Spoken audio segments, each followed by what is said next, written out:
probably read this out when they get to about the. You said what? Okay.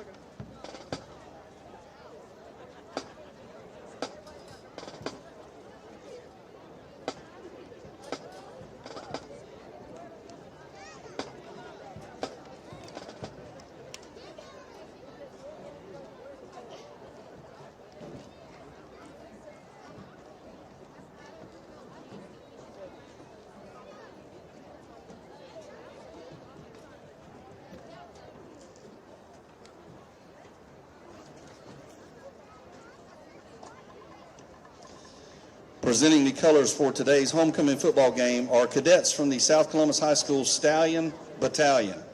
Junior Cadet First Lieutenant Ivory Vereen will serve as rifle bearer and color guard commander, giving the commands.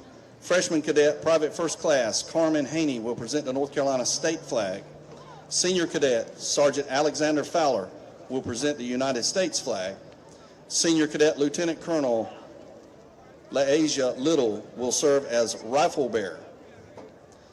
Ladies and gentlemen, please rise and remove your hats as our South Columbus High School Marching Stallions present our national anthem.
Good evening, ladies and gentlemen. Welcome to the campus of South Columbus High School. We're at Vinegar Hill for homecoming night on the campus south for the South Brunswick Cougars versus the South Columbus Stallions.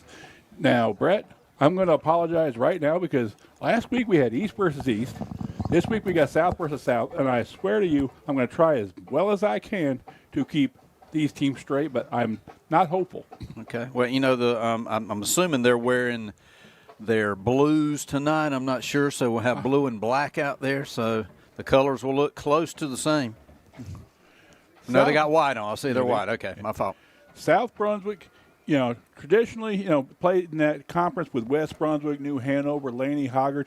New conferences this year, new opponents, and not a lot of common opponents to kind of gauge this South Brunswick team against South Columbus tonight. So it's going to be a really interesting matchup. Yeah, you know, South Brunswick, back in the day, you know, about 12 years ago, they were in our conference and always some really good football games. I remember going over there and watching some, you know, knockdown dragouts. And, you know, South Brunswick traditionally is okay in football. They're not a really big football school, but they always come out and they play hard. And, you know, with now being in the same conference, you know, it means a lot more tonight.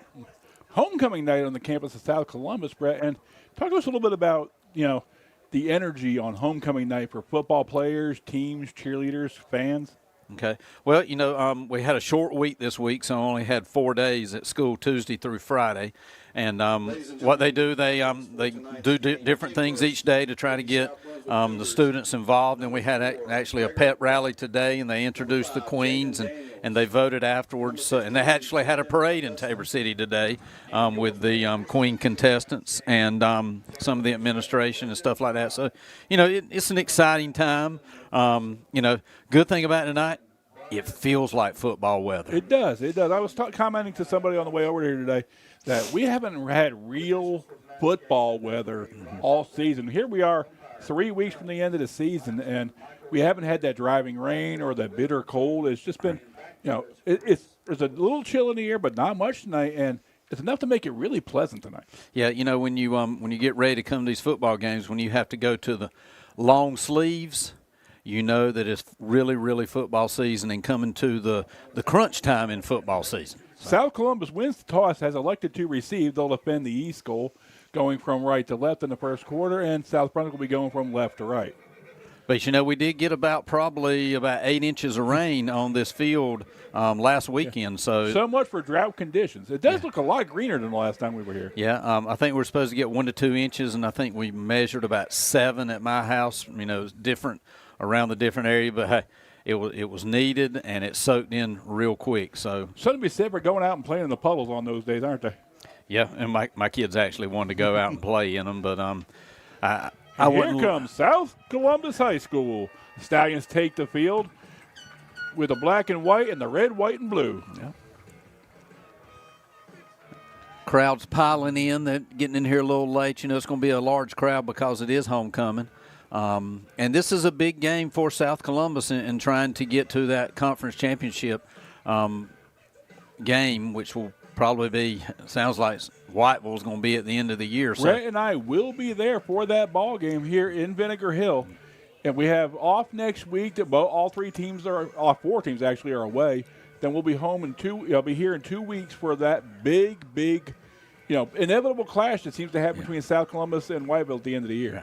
But we're going to have a good game here tonight. I've talked to some coaches and looked at a little bit about South Brunswick, and they're a team that's really scrappy, and I think this thing could be a coin flip tonight too. Both these teams have been hit by the injury bug earlier in the season, starting to get some of these kids healthy toward the end of the year. Yeah. Colin Petey, number 10, the kicker for South Brunswick, and again, when you don't see these traditional foes, you really don't know what to expect. Yeah. I did notice Jackson Green walking around school with a brace on his hand, so I don't know exactly what's going on there, but he's probably hurt. A lot of times they play hurt. So we'll see what happens. There's a difference, and we'll get to it at some point tonight, Brett, between being hurt and being injured. That's right. I mean, I don't think there's a team in the conference now that doesn't have some level of kids banged up. Yep. And actually, I think South Columbus is starting to get some of their players back that were severely injured at the first of the year. So, kick taken on about the 10. That's going to be Jalen Hubbard with the Hubbard makes 2 blocks. He's going to be around the corner. Section Hubbard there. With a great return takes it to about the 27, 28-yard line where the Stallions take over 1st and 10. Hubbard was limping around school today a little bit, but on that return he looked pretty fresh there, so maybe he's shaking it off, and South Columbus starts at pretty decent field position. Picked it up about 10, picks up about 18, 20 yards on a return. Good starting position for the Stallions on their own 32. I'm assuming is it pink out night for South Brunswick? Pink socks out there? It's Breast Cancer Awareness Month, okay. actually. All right, there we go. And that's why the cheerleaders have pink pom-poms. Backside counter stacked up at the line of scrimmage. 59. 59 for Miguel Noola. Comes through the middle there hard. Splits the double team there. Just stacked up on the backside counter. Was having none of it. I think he followed the pulling guard. Yeah. 2nd and 11 for the Stallions. Ball back to the 31.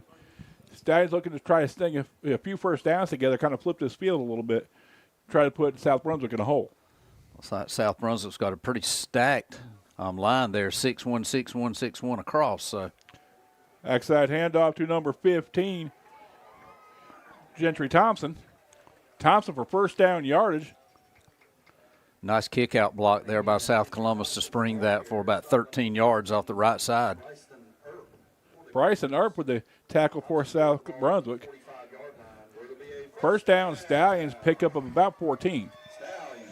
Number 11, Preston Dagger, comes in with the play there. He's going to be the split end that brings in the plays tonight. And he's also been a good target this year for Green. And that's who they're looking at right there, as I call it. Inside catch. Nice play by the Stallions. Number 10 with the reception there, Briar Johnson. Yeah. Briar Johnson, multifaceted player, can really play any position on the football field. Makes a great target for Jackson Green. And see what Jackson Green did there that he hadn't done in the last couple of games. He led Briar Johnson across the middle there. He didn't throw it behind him. If you look at that replay there, Briar Johnson was able to go out and get it in front of him and make a good catch there and get a first down. Green usually pretty aggressive, tries to hit that deep receiver, and that underneath receiver was wide open. Oh, miscommunication. Back fell down, but Green able to make chicken salad out of it, picks up a couple of yards. Chicken salad out of chicken soup or chicken? Straight? Chopped chicken or? Chicken and pastry. Okay, there we go. All right. Gain of about 5 there on a broken play, so you can't complain about that. Heads up play by Jackson Green, I believe he's a sophomore quarterback. Actually, it says he's a junior. Junior, okay. All right. Let's give him another year. Green under center, growing before our eyes. Inside handoff, picking up close to first down yardage is. That's going to be Gentry Thompson. Thompson. It's going to be about 2 yards, a long 2, a short 3. More importantly for South Columbus, Brett, they've really flipped yardage on on South Brunswick. If South Brunswick does, if South doesn't, South Columbus doesn't score points here, they put South Brunswick trying to go the length of the field. The line of scrimmage battle is probably going to be where this game's going to win and lost. Gentry Thompson stacked up at the line of scrimmage. Nothing happening. Nothing happening there. Big defensive tackle for. Loss of about 1.5 there to 2 yards, Kevin. So South Columbus got something to think about here. Do they go for it here? They try to pin South Brunswick deep. Yeah. Mixing that big defensive end for South Brunswick was all over that thing. I mean, you could see him here in your camera on the right-hand side on that line. I mean, he stands head and shoulders about most everybody on that field. Well, to start this game, we can see that South Columbus has not had a lot of good chances at running the ball up the middle. Everything's been to the outside, so look for them to go to outside here. Well, Jackson Green rolling once again. Long pass. Way over his head. Just over his head, and that's where the yardage battle, if they, turning it over on downs, but you're still looking at a 60, 70-yard field for South Brunswick. That's going to be a turnover on downs. I mean, he was open, though, Brett. Yeah. I have a feeling they'll be revisiting that connection a little bit later in the game. But South Columbus has got to try to find something where they can run it up the middle. They're, been going on the outside and gaining a lot of yards, but up in that middle, it's just clogged up for them. Senior Jaden Daniels, the quarterback for South Brunswick. Pro set for the Cougars. Out of the shotgun, diving handoff, picks up maybe 2 or 3. Good job by the South Columbus defensive line there, holding their ground. Gain of about 2 for South Brunswick. Number 20, Amarius Rebels, the ball carrier. Now there's the name. Yeah, Amarius Rebels. I mean, in that spread formation, I mean, realistically, if you can, if Rebels can, squirt through a couple of gaps, I mean, he's going to go a long way. 2nd and 7 for the Cougars. Pass to the outside, picks up first down yardage. They're probably seeing on film that a weakness of South Columbus is that pass defense there, and they go to the short side and gain about 8 for a first down. Grady Satterford with the catch for South Brunswick picks up just enough yards to get the South Brunswick first down. Quick first down for South Brunswick on 2 plays. Rebels, once again, the ball carrier, picks up good 8-9 yards. He looks like he's about maybe a yard short of the first down before being tackled by the South Columbus secondary. I think they're giving him the first down, Kevin, so that's going to be a gain of 10. I know it was either just before it or just after it. Josh Watts, second-level defender, picks him up, but not after he's already gained 10. Yeah, when your defensive backs are making tackles, Kevin, that's Generally usually not a good not good. Yeah.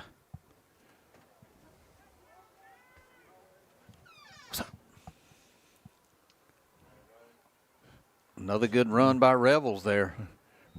I mean, I think it's the alignment too, Brett. You have South Brunswick, spreading the offense, and realistically, if you can't get off your block on that defensive line, and he's going to have big gashes. Yeah. South Columbus now playing back on their heels now defensively. South Brunswick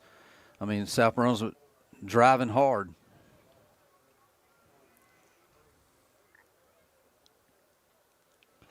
Quarterback Daniels back to pass once again. Pass just in front of the receiver. No, tried to stretch himself for the first down. Came close, short by about 2 yards, and that's number 7, Edward Young. Just too much cushion there on the outside for these receivers. South Columbus going to have to step up and stop those passes because they'll pick South Columbus off all day, 8-yard passes. And I'll tell you this, Brett, sometimes it's not those long bombs that it's those underneath passes. Rebels, once again, the ball carrier. Stopped by South after a gain of a couple. Will pick up the first down. South Brunswick 1st and 10. Ball on the 20. South Brunswick just having their way tonight on the defense so far for South Columbus. Had a third down, getting everything on 1st and 2nd.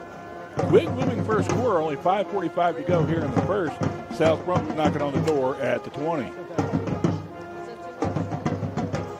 Daniels once again the shotgun, hands off to Rebels. Rebels picking himself off to the side, does not get quite as many yards this time. Stopped after a gain of Marius Rebels, again, the ball carrier. But you're probably now in 4-down territory, Kevin, so you got to make sure you make some good stops. I'll tell you the other thing we haven't seen is a penalty. It's been a relatively clean drive for South Brunswick. Well, I was just thinking in my mind, I'm sure South Columbus maybe is hoping for a penalty against South Brunswick, maybe to slow them down a little bit.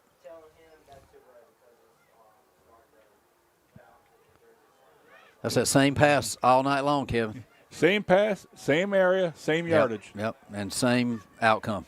The danger, Brett, is if you bring that, if you get pass less complete to number 7, he gets Edward behind you Young, on a double move, making the it's stop all number 0. 2, So you got to Jalen pick your Hubbard. poison, I think. Well, I mean, you just can't sit back and let them have 8, 9 Ball yards spotted every around time. the 8-yard line. First and goal, Cougars.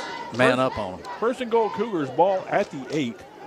Daniels, I think it's either going to be Rebels or it's going to be that pass to the outside again. Handoff is to Rebels to the right-hand side. Stacked up after a gain to about the 6. Second and goal, Cougars. Ball at the Stallion 6. And Brett, here's where you have an issue. You're in that, Jess Beck with the tackle, but here's where you have your issue for your South Brunswick. Now the field is compressed and those, big gaps. The 6-yard line, second and goal, Cougars. Yep. Well, let's see right here. South Brunswick hadn't had a third down all night. Let's see if South Columbus can stop them and get South Brunswick to that third down. Daniels once again in the shotgun. Inside handoff to Rebels. Going to take it to about the 5 or 4. Nice job again by the defensive line of South Columbus, keeping them to about a 1-yard gain. Going to be third and goal from the 5. 2 big plays early here for the Stallions on defense. It's going to bring up third and goal. 5 yards to the goal line. And do you run Rebels here or you try that hitch pass one more time? I'm looking at 7 maybe across the middle, Kevin. 7's been their go-to man on that left side for this first possession. So I see him trying to go to 7 somehow. Handoff again. Oh, wide open. And he is in for the touchdown. That was a tight end. Was that the tight end or was that pass is complete to was number that the wingback? 37, Chandler Number Rose, who goes in for the 37. Cougar touchdown. That is Chandler Rose, the tight end, the 5'7" junior with the first score by South Brunswick. And again, he's excited too. That might have been his first one of the year. I'm telling you, you got so much to concern yourself with on the outside for South Columbus. Sometimes those tight ends kind of sneak out on you. Go on the goalpost.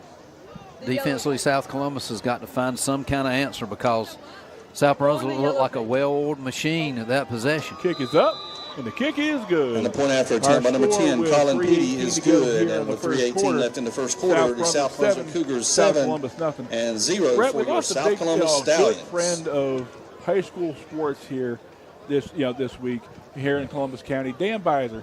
Dan Beiser was a mentor to a lot of folks, a good friend to a lot of us. Franklin Davis, among the many people who got a chance to work with him, had a chance to read Franklin's column and his memories of Dan Beiser. Dan was a guy who came in and was not only the voice, but the words and the kind of the soundtrack of Columbus County sports for a number of years here. Want to pass along our sympathies to his family and respect those who really knew Dan well, and just tell us a little bit about the Dan Beiser unit. Well, Dan Beiser was a friend. He was a friend to all the coaches in the county during his tenure. When I did softball and basketball, it was speaking to him every night after games and stuff like that. And he really had the kids first and foremost in his mind. And I got a couple of stories about him I'll probably share during the night, but big loss to the county. Hard to replace that type of guy. Kick deep once again to South Columbus. Hubbard again gets smoked there by South Brunswick number 7, Edward Young. Edward Young, the sophomore wide receiver, with the tackle. I mean, number 7 just came straight through. I don't think he was blocked by anyone. Just missing some blocking assignments there is going to pin South Columbus back on the 20-yard line. After that offensive series by South Brunswick, how important is an answer right now for South Columbus? Well, you got to think in your mind, hey, we came nowhere near of stopping them, so we've got to answer bang, bang, back and forth. Outside pitch to number 5. That pitch wasn't even to the outside. That pitch was straight back, so that play started out bad to start out with. On that pitch, you got to get it down that line, Kevin. Correction, that pitch was number 15, Gentry Thompson. And it looked like maybe there was some miscommunication there on that Thompson was going to go one way and the quarterback was thinking he was going to go another, and they had to adjust there because that wasn't a regular, quote, pitch that you normally see. Is that a flag? A personal foul, face mask called against the Cougars. Okay. I mean, that'll cover up a lot, and I'm sure Coach Yao over there at South Brunswick is gnashing his teeth because they just had a good, clean offensive series, and then you're a mental mistake, and you're putting South Columbus all the way on about the 36-yard line. Yeah, it bailed out South Columbus there. Trying to get the clock straight here. I think they were trying to change the 25-second clock. Don't be thinking, Kevin, you had to do too much by yourself last week. Tell me about it. Or have you recovered from that broadcasting by yourself last week? Did you miss me? I missed you terribly because I started talking strategy to myself, and I didn't even argue. When I started arguing with myself, I knew it was time to get off the air. There you go. That's okay. Sorry I missed it. Had other things that I had to do. You had a far more important job. You were on dad duty last week, and that is a much more important thing. It was, and she did a good job in her karate stuff. And even though the fair was really crowded and I was ready to get home, we got it done. 1st and 10. Backside handoff for the Stallions. Across the right hand side, picking up 15 big yards is number 21. 21. Timion Washington. Washington running north and south and picks up a good 15. Yeah. South Columbus first down on the Cougar 49-yard line. The best play for South Columbus all night there, besides the penalty yards, gets South Columbus out to midfield.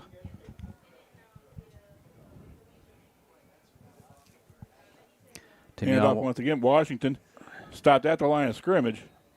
They tried that same play. They tried it back to this side, Kevin, but South Brunswick was there ready for that one with about a gain of about maybe a yard. 2nd down for the Stallions.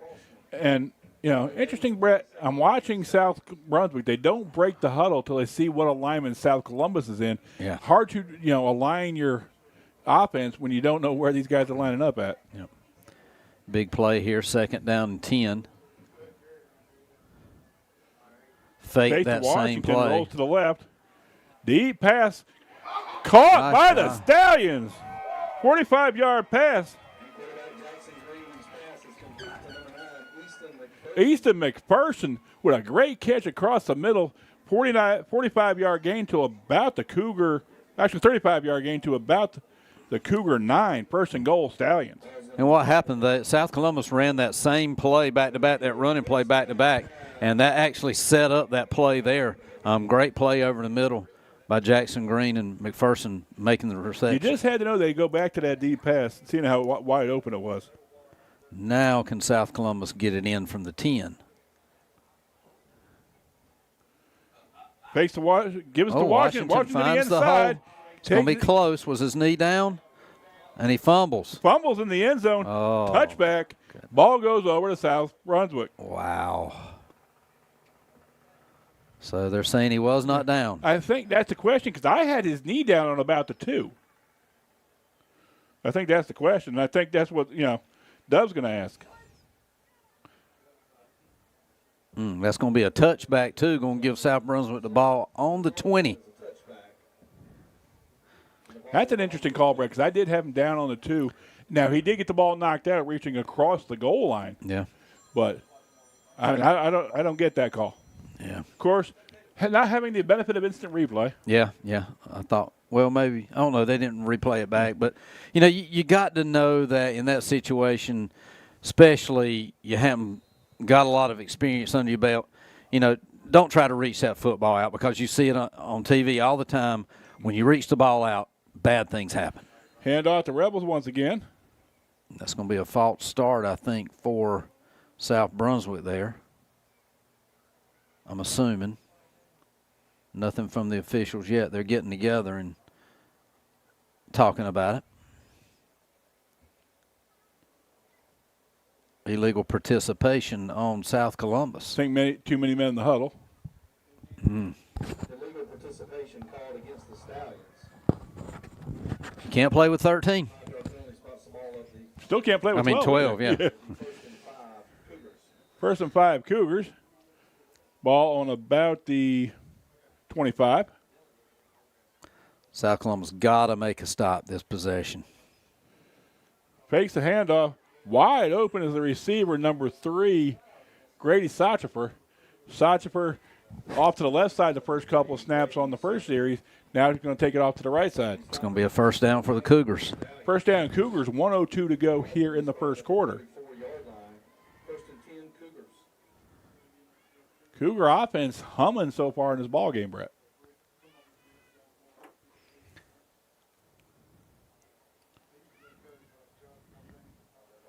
Backside handoff once again to Rebels. Rebels gets to the second lane, picks up about 16-17 to the South Columbus 49. At this point here, South Brunswick's offensive line is pretty much having its way with the defensive line of South Columbus. If you actually watch a play, you'll see the offensive line pushing South Columbus back at least 3-4 yards every play. First and 10, Cougars, ball on the 49. Rebels with a carry up the middle once again, picks up about 3, maybe 4. It'll be 2nd and 6. I mean, I think South Columbus really happy, Brett, to get to the quarter break so they can talk this over. I mean, not a lot of answers coming from South Columbus against the run or the pass. Most teams are lucky if they're strong in one or the other. Right now, so far, at least so far, South Brunswick showing they're strong both ways. Yes, South Columbus right now having a tough time stopping this offense of South Brunswick, and I'm sure that they're going to look at some stuff and see if they can make some kind of adjustment. But, they got a 50-50 there, running the ball, and they're passing about 50-50 here. So, anytime you can set up both the run and the pass, it's tough to stop a team. As we get to the quarter break, Brett had another tough loss this week. Ace Frehley, I saw a lot about him on social media this week. Mm-hmm. Legendary guitar player from Kiss. Yep. Kind of left the earth this year. Well, that was actually, he was my first introduction to rock and roll. My brother Lane was about 8 years older than me, and he was a Kiss fanatic, and so he would turn on his stereo with his record, and he would blast it in the house when I was like 6 years old. So I had to listen to Kiss and Ace Frehley all my childhood, and so I enjoyed it. And Kiss did a lot for the rock and roll community, but it's just a staple of my youth too. Backside pass. Oh, Almost caught. Yep. Yeah. And almost intercept. The ball intended for number tried to do 7. an inside screen there, Kevin, just thrown a little bit too high. He had some running room if he could have corralled that in. Heads up play. They think they've seen enough of those little hitch passes to last them a lifetime. So it's going to bring up only the second third down of the night for the Cougars. And at midfield, you know, South Columbus has got to make a good stop here. South Brunswick back in the shotgun. That's going to be a flag there on coming from the backside umpire. Somebody's pointing towards South Brunswick. He pointed at some kid, so it's like maybe number 55 Illegal procedure. did something he wasn't supposed to. It's just an odd place for a flag to come, Brett. Yeah. Well, that official is looking straight at the line, and if he sees some movement, you know, forward or a hand flip or whatever, he's going to make that call. Could have been a snap infraction.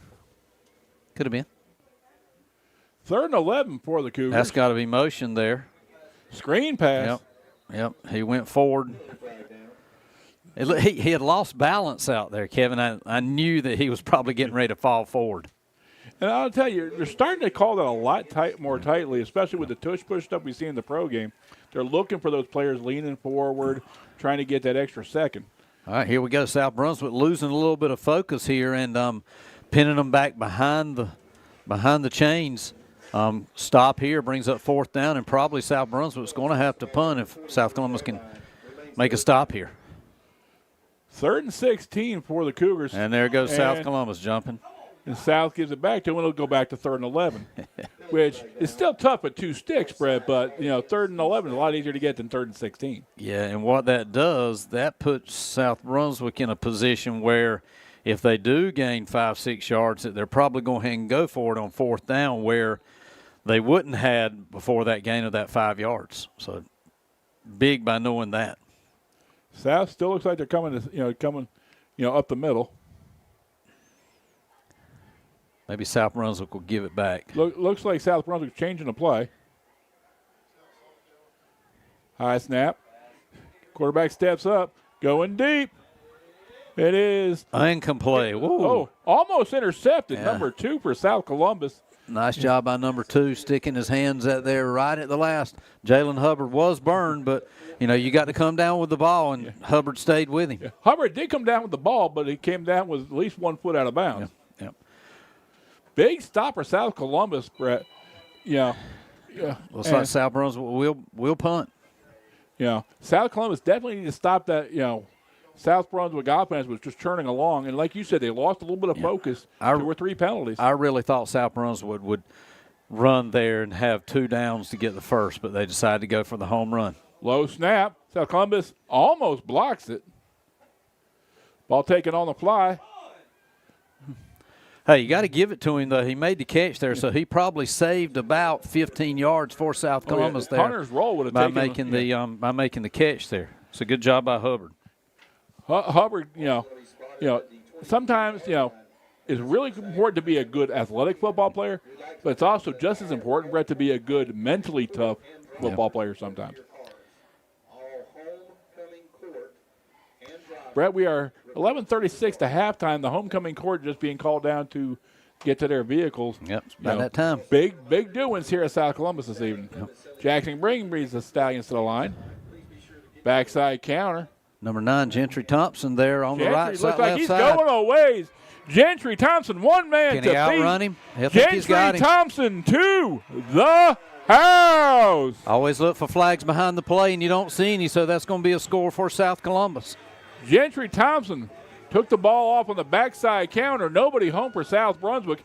Thompson outruns the coverage. Sneaky speed over there, Kevin. Probably his longest run of the year. 79, 80 yards for Gentry Thompson.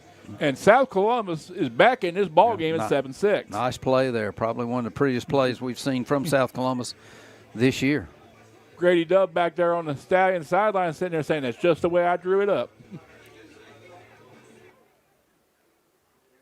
Let's see if South Columbus can get this extra point here tied Kick is up. And it is good. 7:27 to go here before halftime. We are tied at 7, Brett, and we got ourselves a ball game.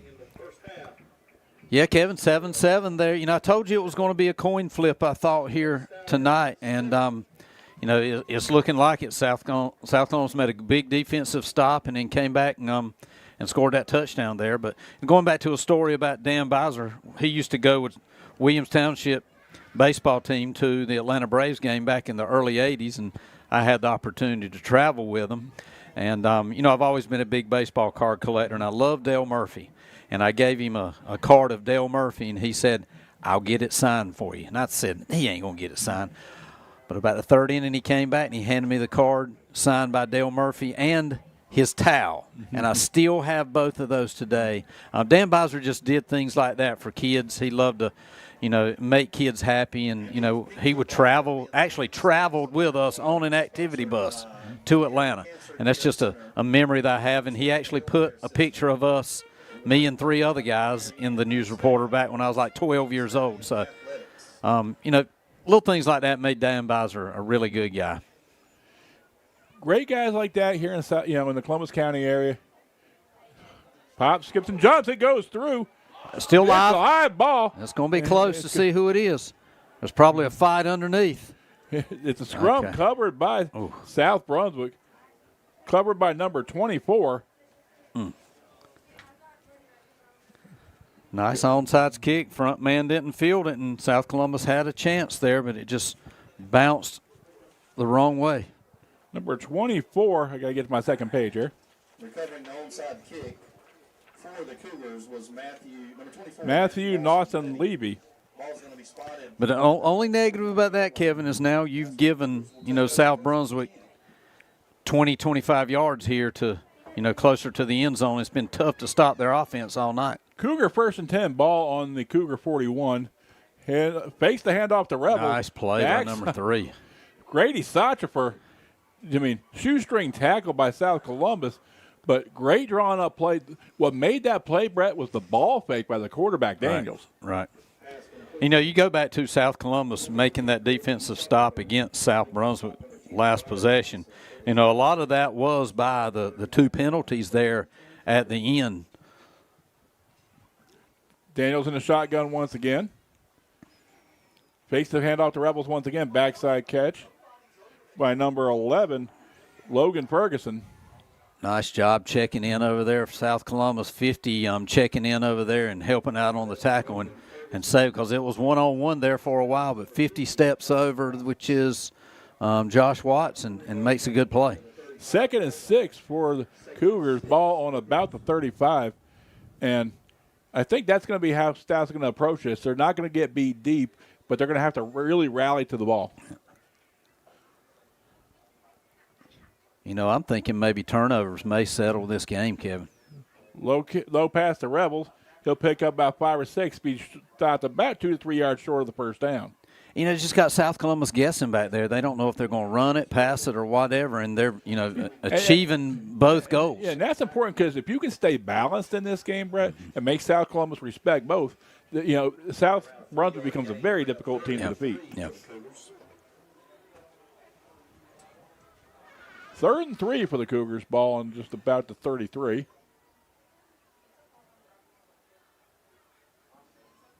Quarterback draw by Daniels picks up the first down, maybe a few extra. It'll be 1st and 10, Cougars ball on the 23.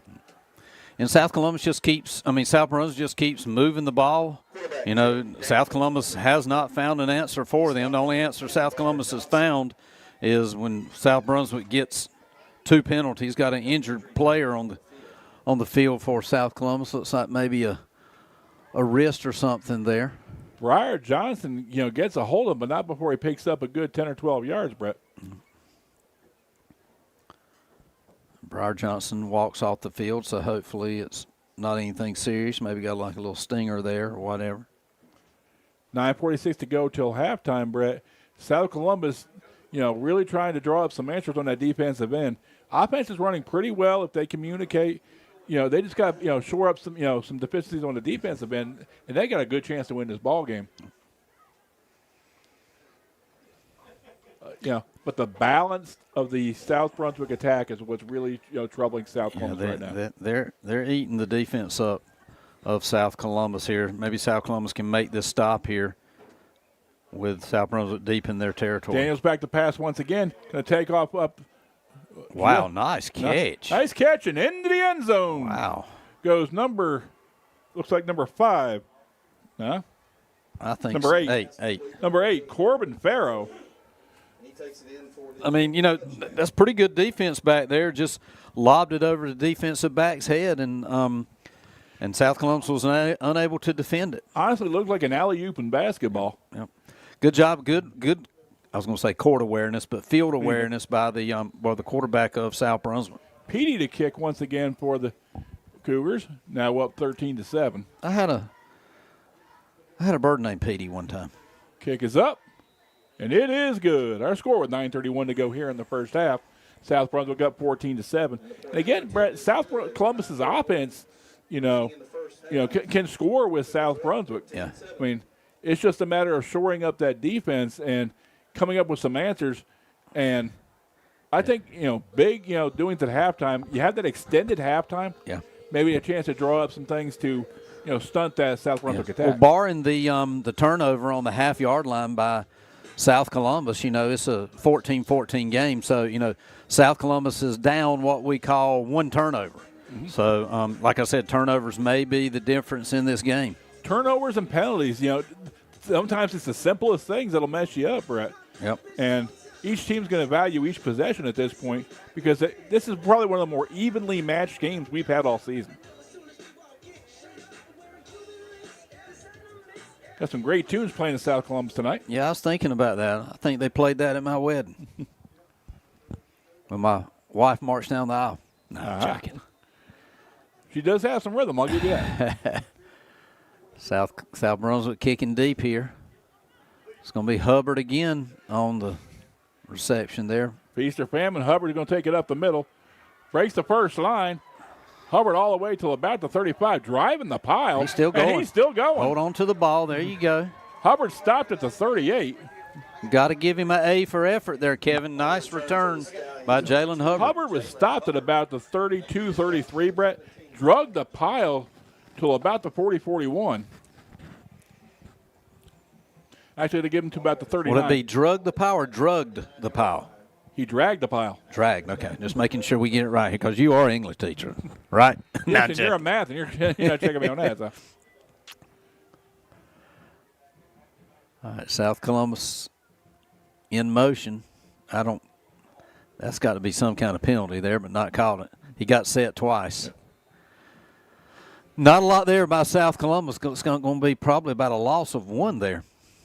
South Columbus, I think, really trying to establish that line of scrimmage. It's tough sledding, but if you don't make them respect it, Brett, I mean. Yeah. And that play just looked out of sync the whole time, Kevin. Now, let's not forget how young the Stallions are this year, Brett. Yeah.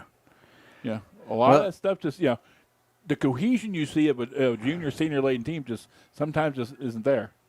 There's going to be a direct snap. Not direct snap, just a straight give to number 9, jetting across the field, and a loss for McPherson there of about 2 yards. Or about half a yard. It's going to be third and 10. Boone Bordeaux with the tackle for South Brunswick. 3rd down and 10 for the Stallions. Ball on the. Okay, this is not what South Columbus wants. You don't want to find yourself 3rd and 10. You want to have it more manageable downs here, especially in this spot on the field. Because you're definitely not in 4-down territory. Backside hand. Good pickup by the back. Deep throw, just a bit too far. Now, 4th down, Brett. No, you kick it away because you hadn't stopped South Brunswick pretty much all night, so you're not going to give them the ball there, give them a chance to get the ball there. You got to pin them back deep as possible. So no riverboat Brett Burris tonight? No, not against that. 4th and 10 for the Stallions, ball on the 39.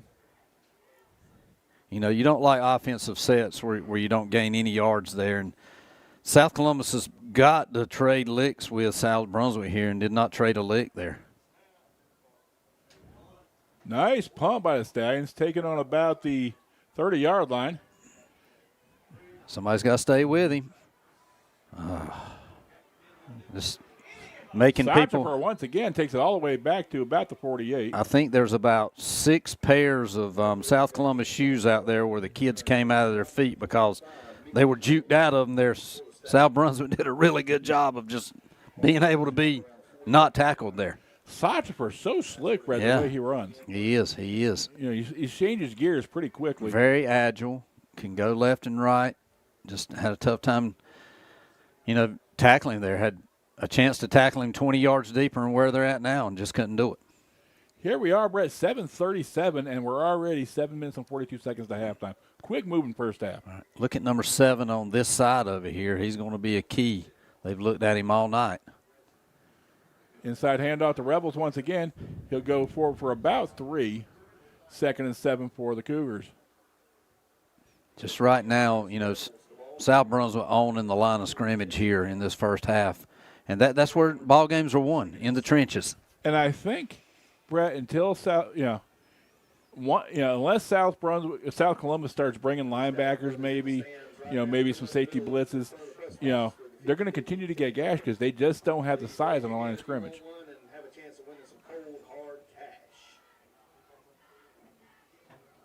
Hand off to Rebels once again. Stopped just at the line of scrimmage. Good job there by South Columbus. Number 24, getting him in the backfield along with 58.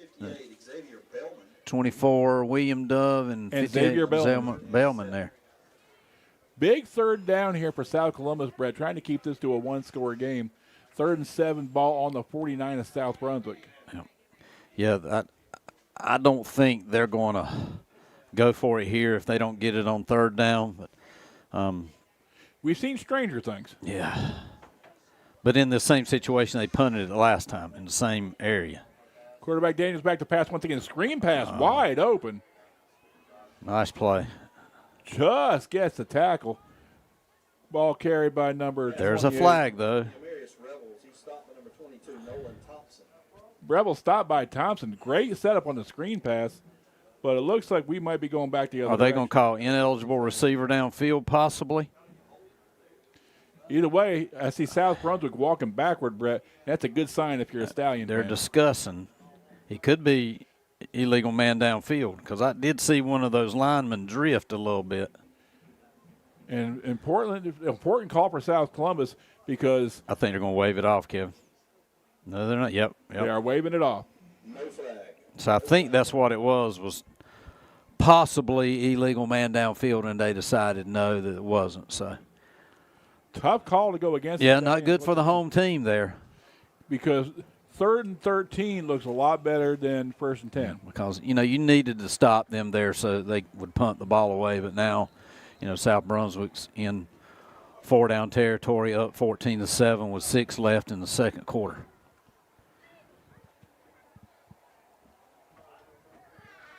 First and 10 Cougars, ball on the 27. Hand off to Rebels once again, picking his way through the South Columbus line. Tackled by number 75 for the Stallions.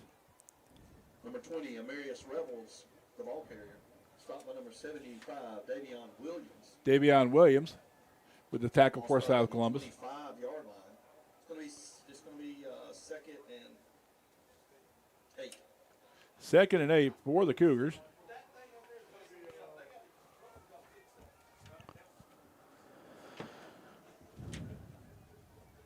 It's going to be a penalty on South Brunswick. No. Well, number 5 for South Brunswick out there dancing, so I'm assuming that means that's against South Columbus Stallions. Offsides called against the Stallions. That dancing to me should be taunting. Mm-hmm. But I don't know. I'm just old school. Yeah, they're youngins, they tell me. They're youngins. All right, ball given number 20 again. Rebels with the carry. Rebels just puts his head down and, just tries to seam through a hole. What I like about what I've seen from Rebels, Brett, is he's no nonsense. He carries, he gets back up, take it right back to the huddle. Real strong young kid. And he's been a workhorse this first half. All homecoming escorts, please make Okay, since we talked about Ace Frehley dying this week, who back home can tell me his nickname? I don't know, but the idea of young Brett Burris at home with the Kiss makeup on. Oh, yeah, baby. So who knows that? What was his nickname? Well, there's going to be another penalty. Ace Frehley's nickname. Illegal procedure to call against South Brunswick. And these are the parts that, age coaches quickly, Brett. You've been driving the ball. You're already down to about the 17, and 1st and 10 becomes 1st and 15. Well, I mean, if you're South Columbus, you're okay with that. You want South Brunswick to rack up all these penalties because that's what I'm saying, though. It helps you. Coaches hate mental mistakes like that, especially when you've got momentum. Yep. Sometimes that dancing will come back to get you. The football guys will get you. See, that 7-yard play just all night, it's got to be stopped. Corbin Farah with the catch makes it a quick, How many plays have we seen that tonight over there on that right side, 7 yards and catch and gaining about 2 more? Tammy Towman says Ace. That's his name, but what's his nickname? What's his nickname? I I'd call him Mr. Frehley, but, Yeah, he's got a nickname. Backside handoff once again stopped. We got another penalty down. That was walking. He did that. Oh, yeah, it was walking him back. If it were East Columbus, too many steps. We're getting close to basketball season. Having said that, Brett, I do have all 3 schedules right here. Did you get that schedule? I did. I told Mr. Corey Sykes to send you a schedule. Got a chance to work with all 3 of the basketball coaches today, and we're going to come up with a broadcast schedule just this weekend, and we are going to be broadcasting basketball sooner than you think. Because, Brett, we have 2 football games, including tonight, and it's basketball season very quickly. Where did the time go? Second down once again for the Cougars, excuse me. Screen pass. Middle screen. A very, To guess who? The elusive. The cat-like and ninja-esque. What's his last name again? 37. Rhodes. Yep. So there's his nickname right there on my Facebook that I posted the other night. Who got it? Space Ace. Space Ace is one, or Space Man. Good job. Same person, by the way. Yep. Well, I think Tammy graduated about the same time my brother did, and they were all Kiss fans back in the day, so she should probably know. Hand off to Rebels once again. Rebels drives the pile to the 3. I will say this much, though. You couldn't tell it by her older brother. I have seen Kiss in concert. I went with my brother back in the mid-'90s to see Kiss. It scared me to death. It's a good concert, though. So you still a Gene Simmons fan? Oh, yeah. I like old Gene. He's smart, too. Very smart. Business smart. South Columbus here. South Brunswick 2nd and goal here. Knocking on the door. Hand off Good up job. the middle. Nothing happening. Great play by 58 coming through the middle there. 58 and 6. Rylan Norris with the tackle. Rylan Norris and Xavier Bellman. Xavier Bellman. Here's the problem you got, though, Brett. Time ticking down. We're just about to get under 2 minutes here in the first half. Time keeps on slipping. Like sands through an hourglass. Into the future. All right, here we go. 3rd and goal, South Brunswick. Knocking on that door. Can they get in? Oh, middle opens up. I think it's going to be short. Just as quickly. Door opens. He sees a little bit of daylight. Tries to go up the middle for the draw, and the door shut just as quickly, Brett. Oh, 4th and 4, Kevin. 4th and 4, 1:46 to go. Big play here. What do you do? South Columbus needs to make this stop and at least go in only down 7 points. You're going to call me crazy, Brett, but I'm a big fan of a naked bootleg in this situation. Because South Columbus is going to go for that dive back. They know Rebels has been gashing them. Yeah. And I would go with that naked bootleg. I think Daniels would have the outside. Yeah. The only negative thing about that, Kevin, is when you run that bootleg, though, you're giving up 3 or 4 yards going back into the backfield and trying to get around that corner. So maybe they don't want to give up those yards. But yeah, which big risk, big reward, though, because if you don't get it, South Columbus got the ball 1st and 10 with 96 yards to go in 1:46. They're kicking the field goal. There's something you don't often see in high school football. They're going to try to get these points there. It looks like they're not comfortable with running into the end zone here. Could be a fake too. It could. This is basically an extra point here, Kevin, for 3. I think we've seen what? It's no good. From here, it looks no good. Ooh, South Columbus dodges a bullet there. It looked like it might have been partially tipped, too. Yeah, maybe so. But it just came off the right side of his foot and goes, as they say, wide right. And South Columbus takes over with 1:46 left to go. Here's the thing, though, Brett. South Columbus with the football, but South Brunswick at all 3 timeouts. I think South Columbus really needs to get a first down here. Yeah, I don't see South Columbus passing here. Oh, so they get the ball on the 20. Really? Okay. Okay, I did not realize that, but hey.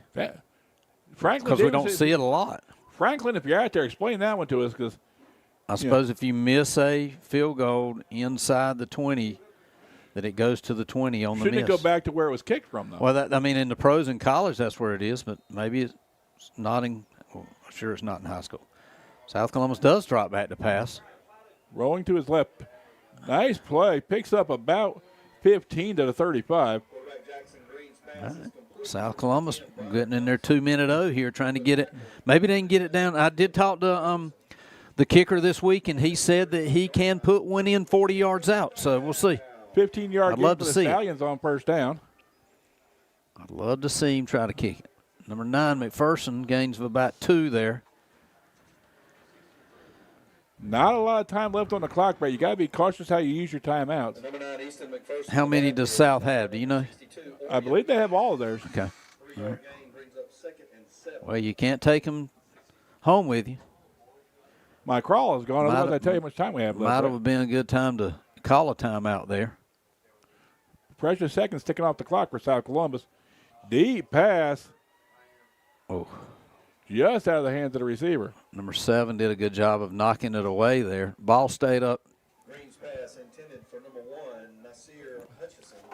56 seconds left to go here in the first quarter. That's going to stop the clock there.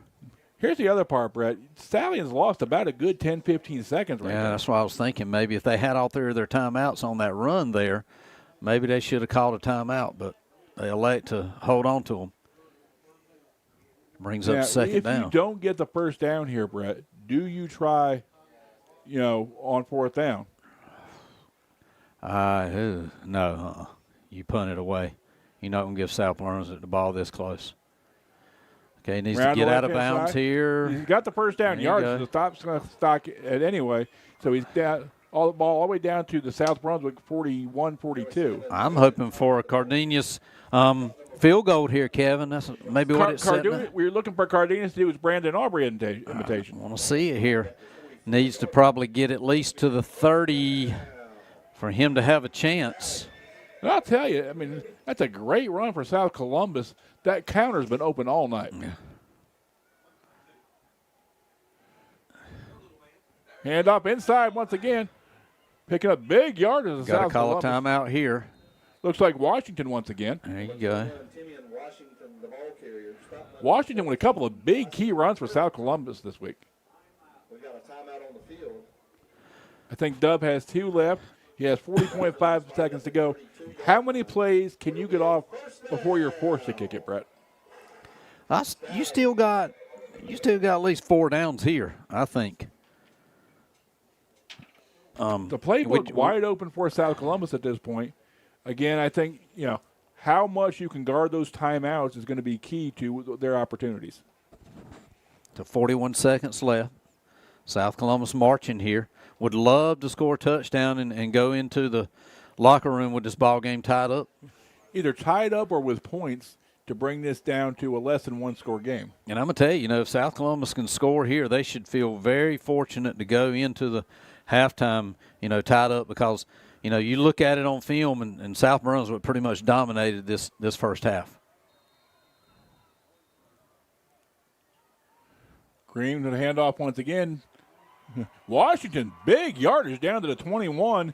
Looks like he'll pick up another South Columbus first down. And again, Brett, The clock stops. Yep. Now they're rolling it. That's going to be good enough for a first down. Green the fake once again. Nice peel off block. Oh, about intercepted there. Not a good decision by Green over the middle. I didn't even see a receiver over the middle. Key block, Brett, on the back side of that play. The back picking up the oncoming linebacker really gave Green even the opportunity to throw. So 2nd and 10. 2nd and 10. Clock stopped with 23.7 to go, Brett. South Columbus with 2, maybe 3 opportunities before they have to make a decision. I'm going to go back to Washington here since I still got a timeout in my pocket. But sometimes you want to keep that timeout in case you have to kick that field goal. To Washington here, nothing doing on that side. It's setting up like a possible field goal here, Kevin. Now, is this in his range? Well, I did talk to him this week, and he told me he could kick a 40-yard field goal. So if you are on now you've been in South Columbus for 105 years. We know this. Mm-hmm. What, here's a trivia question that I don't know. Okay. What is the longest field goal in the history of South Columbus High School? Man, that's a great question, and I'm sure it is in the. I bet you Franklin. 20, maybe 30. I bet you Franklin Davis knows. Yeah, that's a good question there. But if you don't get it into the end zone here, I believe with this close game, I think you got to put it on his foot. I give him a shot. I mean, what's the worst that can happen? Yeah. Ball comes out to the 20. Yep. But you got to weigh your averages. Do you think he, has a better chance of, kicking the field goal or you scoring a touchdown? And I think this third down call is going to kind of dictate what they're going to do. Throwback pass. He's wide open. Touchdown, Nice. South Columbus. There we go. Number 11 with the reception.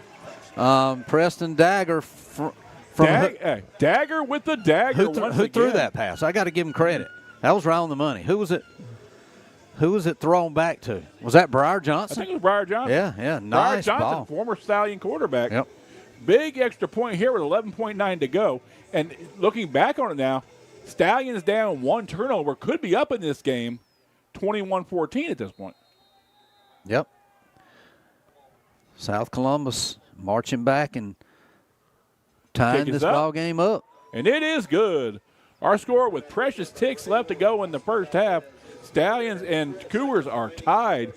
And for all the defensive woes for South Columbus, Brett, literally they could be up in this ball game. If you're South Brunswick over there, you're just asking the question how, really, because, it's been dominated pretty much by, the offense of South Brunswick and just South Columbus just literally growling their way back into it. We were a fumble from the half-yard line away from this score being flipped. Yep. Okay. Whiteville 0-0 with Fairmont second quarter, Brett, and that's going to have big doings on the championship race. Yep. Looks like some close games in the conference here tonight. Yeah. Now, if I'm South Columbus, Brett, I know they love that pooch kickoff. I'm going to kick that thing all the way to Tabor City. I'm not pooching it here, to tell you the truth. Yeah, I'm kicking it to Tabor City. And there it is, number 10 with the pass. Number 10, and that is, Briar Johnson. Yeah. We called his name. We knew who it was. Pretty ball by Briar Johnson there. Got to give it to him. So 11.9 to go. And like I said, if I'm South Columbus, I'm kicking this thing to Tabor City.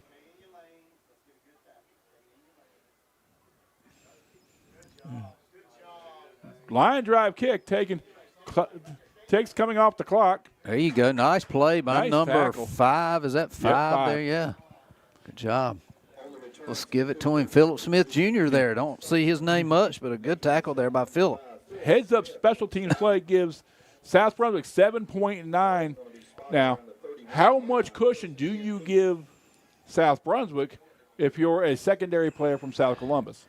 They may just take a knee and say, hey, let's go back and let's talk about it. But I don't think they want to risk throwing one up there and maybe, interception, return for a touchdown because it just hasn't gone their way, South Brunswick's way lately. Does not look like safety formation at this point. Just a Hand off straight the Rebels up give the up middle. the middle, yeah. Yeah, they're going to call this a half. Yeah. Yep. If you're South Brunswick, you got to go to the locker room and just ask the question, how is South Columbus tied up with us after we, have pretty much dominated this game? Okay, Brett and I are going to take a dip out for just a little bit. We have homecoming festivities, so we do have an extended halftime. So, we take a quick break to set things up. We'll be back very shortly with homecoming night here in Vinegar Hill.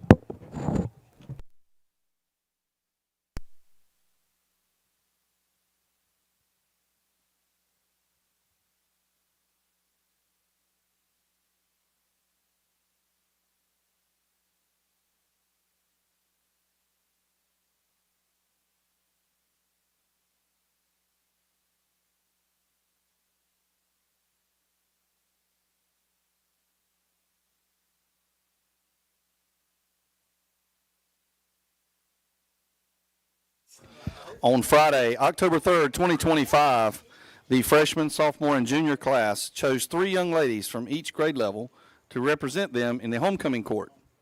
The senior class selected 6 young ladies to be queen contestants. Today, October 17th, 2025, the entire student body voted for the senior girl who will be the 2025 homecoming queen for South Columbus High School. The principal and administration counted all votes and determined the winner.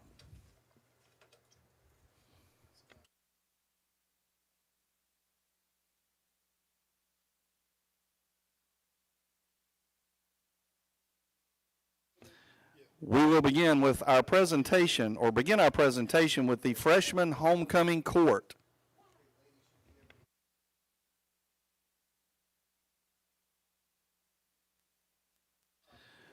Miss Macy Fowler. Macy is the 14-year-old daughter of Erica and Michael Fowler. She is a member of Jones Street Missionary Baptist Church and plays travel softball on the weekends. She is also on the South Columbus High School JV volleyball team. What she loves most about South Columbus High School is the people. From all the new friends she has made to all her amazing teachers who always brighten her day, Macy will be escorted tonight by Mr. Preston Fowler, a sophomore at South Columbus High School.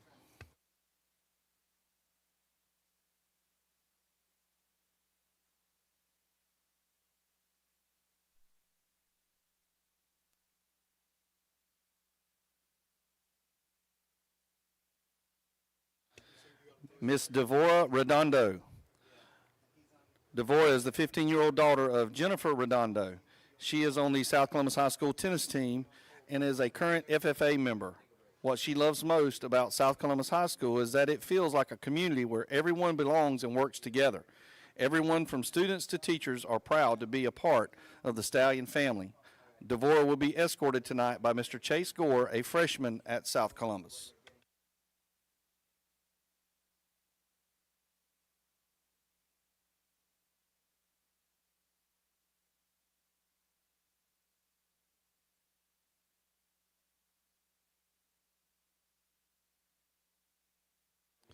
Miss Eden Tuberville. Eden is the 14-year-old daughter of Miranda and Billy Tatum. She is a South Columbus JV volleyball player and is a competitive dancer at Simply Dance. She also plays piano and is involved in the youth at her church. Eden says what she loves most about South Columbus is the people she meets and the opportunities South Columbus gives her through classes and other activities like volleyball. Eden will be escorted tonight by Mr. Eli Tuberville, a freshman at South Columbus. I love the card. That's the best card.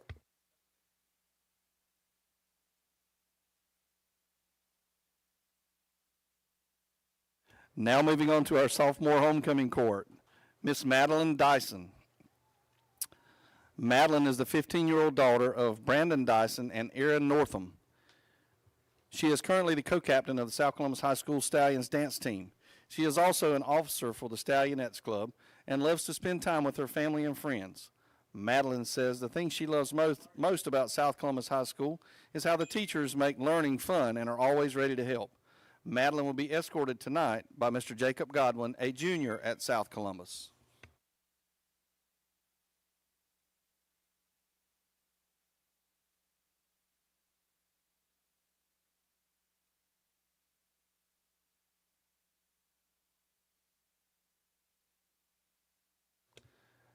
Miss Quintasia King. Quintasia is the 15-year-old daughter of Deanna King and James B. Pierce Jr. She is a volunteer at the Dream Center. She is involved in cheer, track, softball, and travel ball. She is a member of the South Columbus Beta Club. She is also involved in the Educational Development Youth Initiative program and Delta Sigma Theta sorority. Quintasia says what she loves most about South Columbus is getting the chance to grow and discover who she is, as well as a place where she's made great friends. Quintasia is being escorted tonight by Mr. Sean Reeves, a sophomore at South Columbus.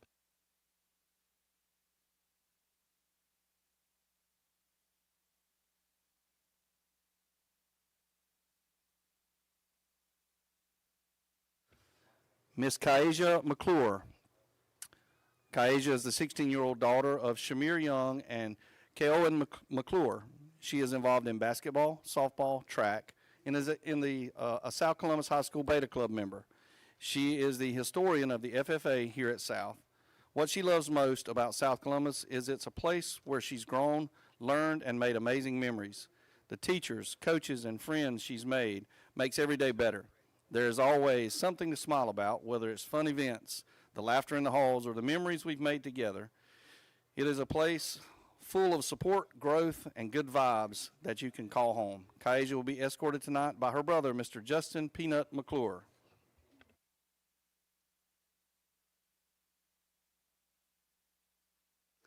And now our junior homecoming court, Miss Anna Grace Bullard. Anna Grace is the 16-year-old daughter of Kelly Beck and Kevin Bullard. She has played on the varsity volleyball team for 3 years. She is the sophomore class treasurer and the vice president of the Beta Club. She enjoys hunting and fishing with her high school sweetheart, number 50, Josh Watts, and shopping with her best friend that she also calls Mom. Anna Grace says what she loves most about South Columbus is that it isn't just a school. It's a place where friendships grow, memories are made, and every day feels a little more like home. From Friday night lights to hallway smiles, there's always something to be proud of. Here at South Columbus, we lift everyone up and celebrate every success together. Anna Grace will be escorted tonight by her brother, Mr. Evan Bullard, a freshman at South Columbus.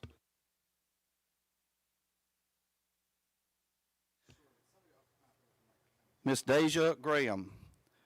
Deja is a 17-year-old daughter of Iris Brown and Andre Graham. She plays the snare drum for the South Columbus High School Marching Stallions Band. She is the secretary of the Beta Club. She is also a member of the Stallionettes and South Columbus High School Student Advisory Committee. She plays tennis, basketball, and track for South Columbus. Deja says the thing she loves most about South Columbus is the fact that she gets the opportunity to be the best she can be. She loves hanging out with her friends and is grateful that she has the opportunity to participate in South Columbus activities. Deja will be escorted tonight by her brother, Mr. Deshaun Brown.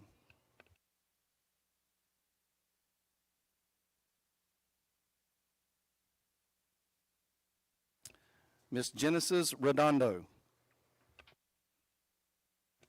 Genesis is the 16-year-old granddaughter of Brian and Wanda Grice. She is a varsity cheerleader and soccer player here at South Columbus. She is a member of the FFA Beta Club and Iron Hill Baptist Church. She is involved in the Fellowship of Christian Students. What Genesis loves most about South Columbus is the strong sense of community. Everyone supports each other like family. South Columbus feels like home because the students, teachers, staff, and community all come together as one. Whether that's in the classroom, sports events, or just life, everyone comes together as a stallion family. They say once a stallion, always a stallion, and she truly believes that. Genesis will be escorted tonight by Mr. Case Simmons, a junior at South Columbus.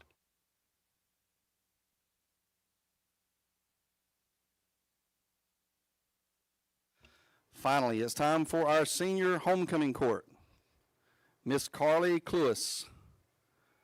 Carly is a 17-year-old daughter of Heather and David Cluis. She is a South Columbus varsity cheerleader and a member of the Stallionettes. What she loves most about South Columbus is the Friday night lights and the all-around school spirit that we have here at South. She will be escorted by Mr. Jamarius Hemingway, a freshman at South Columbus High School.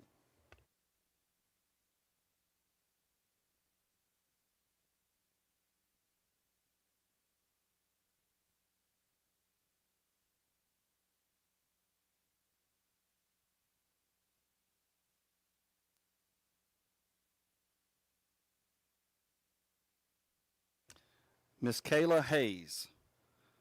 Kayla is a 17-year-old daughter of Mark and Donna Hayes. Kayla is the co-captain of the South Columbus High School Varsity Cheerleaders, a member of the Tri-M Music Honor Society, and president of the Beta Club. She is also a member of the National Honor Society and is a member of the HOSA Club. Kayla plays on the girls' South Columbus High School soccer team. She says the thing she loves most about South Columbus is the friendships she has gained over the last 4 years. Kayla will be escorted tonight by Mr. Connor Edwards, a junior at South Columbus.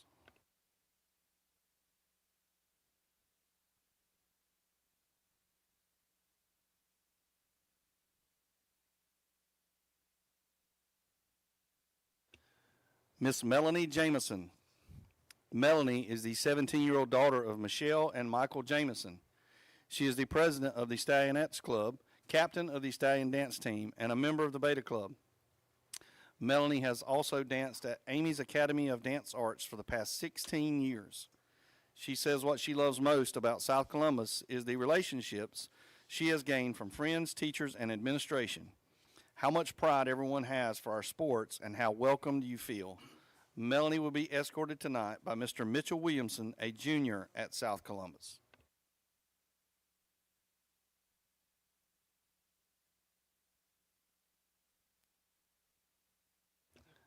Miss Maya Johnson. Maya is a 17-year-old daughter of Liddell Scott and Tyrone Johnson. Maya is a South Columbus High School varsity cheerleader. Maya says what she loves most about South Columbus is the new experiences, new people, and life lessons that she's learned since her freshman year. Maya will be escorted by Mr. Caden Scott, a sophomore at South Columbus.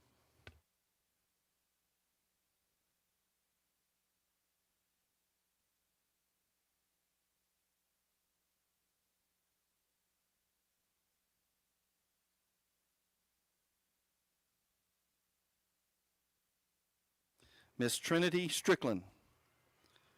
Trinity is the 17-year-old daughter of Turvon Strickland and Nika Strickland. Trinity also enjoys playing sports and is involved in the South Columbus High School volleyball and basketball. She is a part of the National Honor Society and the National Beta Club. Trinity was recently elected first vice president of YPD, Young People's Division, and is a member of the Tri-M Music Honor Society. Trinity says the thing she loves most about South Columbus is the friendships and the fun learning environment. The teachers and our principal cares about us and helps us do our best. I enjoy spending time with my friends, spreading the word of God to others, and showing kindness to everyone around me. Trinity will be escorted tonight by Mr. C.J. Long.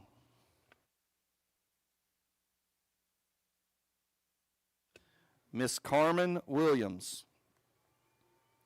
Carmen is the 17-year-old daughter of Evangeline and Charles Williams. She is the co-captain of the varsity cheerleaders and former Skills USA president. What she loves most about South Columbus is all the friends she's made throughout her 4 years here. She says school allows her to expand her knowledge and develop important skills. Carmen will be escorted tonight by Mr. Terry Riggins, a freshman at South Columbus.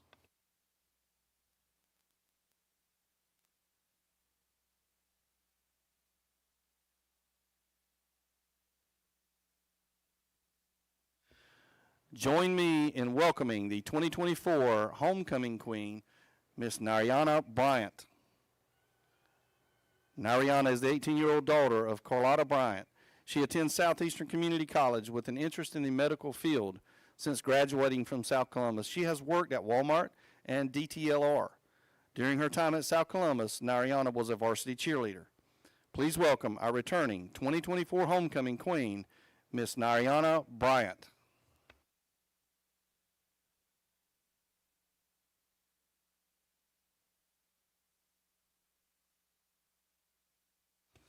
We would like to extend our appreciation to faculty, staff, and students of South Columbus High School for their participation in Homecoming Week. We would also like to thank Tabor City Police, or Chief of Police, Chief Dallas, for making it possible to have our homecoming parade today. Finally, we would also like to thank our many friends for volunteering their time and vehicles for tonight's ceremony.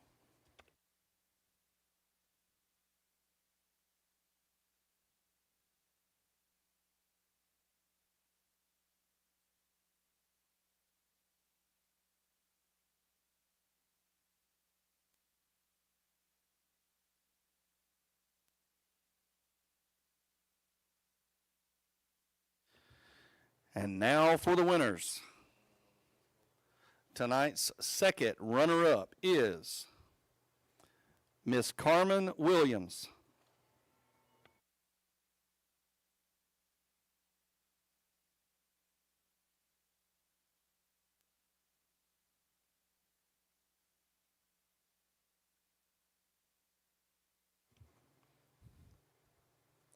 Tonight's first runner-up is Miss Carly Cluis.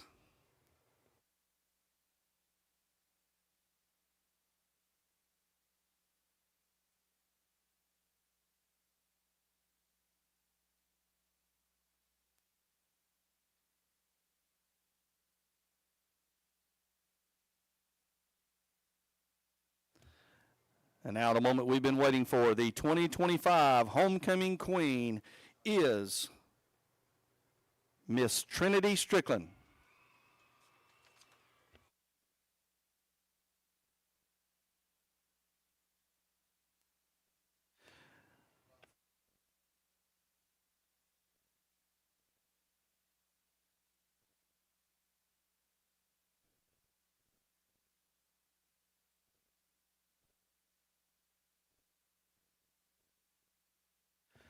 Thank you all for supporting our homecoming festivities. This concludes our homecoming. Let's give our new homecoming queen another big round of applause.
We have an area update. It's Whiteville 7, Fairmont 0.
We are back for second half action. The Stallions taking the field as well as the Cougars. Yeah, Brett and I took a few moments to stop and jump around. Jump around. And get jumping down. Yeah, and let me tell you, Brett, it's high energy doings here at halftime for the Stallions. And the students hadn't even came by yet with the big old tractors and whatever coming by, so it might get a little loud here. You remember last year this happened, and they were playing football, and all the craziness was going on, and I heard that wouldn't never happen again, but I guess it will tonight. So here we go. Another Stallions with a bouncing kickoff. He caught it too early. He caught it too early. Yeah. And I don't think he got the fumble either. Yeah. That was a good call. He touched it. He looked like he was going to try and take that thing all the way to the end zone. You got to let it go 10 yards. They're out there high-fiving, but that's just for kicks and giggles because it's going to be South Brunswick ball at the spot. Now, Brett, South Brunswick's offense, doing a fantastic job up and down the field. Bend but don't break on the South Columbus defense. And if you're South Brunswick, you're in the locker room at halftime trying to figure out how we got here. Well, South Columbus has got to feel very fortunate that they are, tied up in this ball game because, if you look at it, it looks like South Brunswick pretty much dominated the first half. Just two big plays by South Columbus nets them their touchdown. So let's see if South Columbus can keep that momentum going into the second half. Update: Whiteville 7, Fairmont 6 now. Yeah. South Brunswick racking up the yardage, Brett. They're just not racking up a whole lot of points. Yep. And off once again looks like to Rebels. Picks up about 2 or 3. And I walked into the locker room to use the bathroom a while ago, and South Columbus coaches were in there talking about, what kind of adjustments they can make. And I did hear them speak on that 7-yard pass that they've been completing a lot over there. So let's see what kind of adjustments these coaches from South Columbus have made. 2nd and 8 for the Cougars.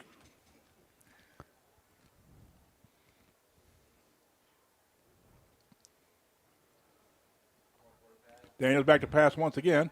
Picks up that same dot pass. Yeah, that same pass there has been eating them at them all night. I mean, if I'm South Brunswick, I'm going to that. And if South Columbus edges in, I'm going to do a route and go on right by them, a hitch and go by them. Yeah, easier said than done to defend that pass, Brett, because you don't want to get beat deep. Yep. Because I was watching the quarterback Daniels during pregame warm-ups, and he's got a gun. Yeah. I just wondering why South Brunswick got away from it in the first half because South Columbus didn't stop it. Ooh, tipped up. Wow. Off a helmet into his hands. Edward Young, the receiver, catches the deflection, picks up another first down. And, those 7-yard passes have been the bread and butter for South Brunswick here all night, and they're marching again here. Students waiting to go around the outside. I guess they'll wait for a timeout or whatever. Nolan Thompson saves a, big gainer for the Stallions.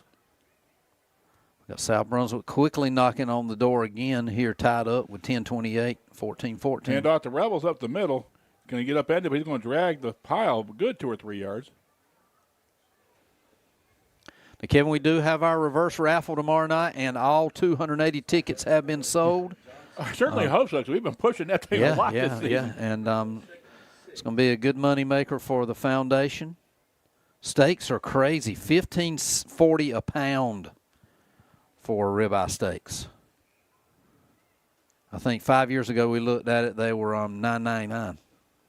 Yeah. So, well, if you want quality, you got to pay for it. That's unfortunately. right. Daniels rolling out to the right-hand side. Throwing Gets it the up. ball off. Oh, wow. I don't know if that was planned, but he rolled out there and knocked the defender down, and South Brunswick scores 6. Again, quickly back to the lead is South Brunswick, Brett.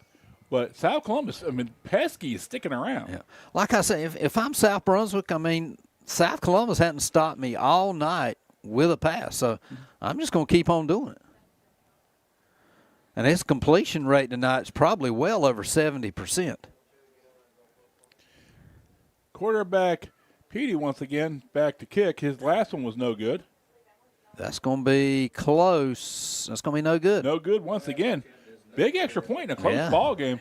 Yeah. You know, they're going to be chasing that point probably for the rest of the evening. Now, what adjustments do you make if you're Russell Dove on offense? Well, it's everything's gone pretty good for them.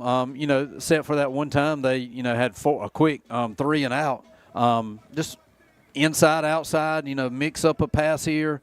Green's done a good job of leading receivers over the middle. So offensively, really hadn't been bad. Just the defense really hadn't showed up for the Stallions. Now, we've seen Hubbard with a couple of good kickoffs. Do you kick away from Hubbard? Well, I think they may try, but I don't know if they can because, it's Hubbard's going to cover about a big 2/3 of that field back there. So if they are going deep, Hubbard's probably going to step up and catch it. Beatty puts the foot to the ball. And guess what? Right to Hubbard. We'll try him again. Hubbard crosses through. Going to take it around to the outside. He's got a lane to the outside, Brett. Picking up good yardage. Going out of bounds. Yeah, he let up there on the end there. I thought maybe if he put his head down, he could have got 5 or 6 more yards. But luckily didn't get a holding penalty on this left side. But South Columbus going to start out with some pretty good field position on there about, 34, Kevin?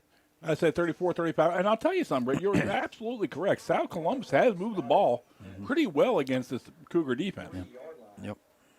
33, Kevin. We're both wrong. I used to be an English teacher, not a math teacher. You're a jack of all trades, man. Highest scores in the county. Teacher of the year should be in my book, but hey. Yeah, that has to be judged by other people, unfortunately. And we have Laundry on the field and South Columbus marching back to the left. That's going to be false start on South Columbus there. Number 1 pleading his case, but everybody in the stands knew who it was. I can't see hardly at all, Brett. Even I can see that from up here. So that puts South Columbus behind the chains, not where you want to be, deep in your own territory.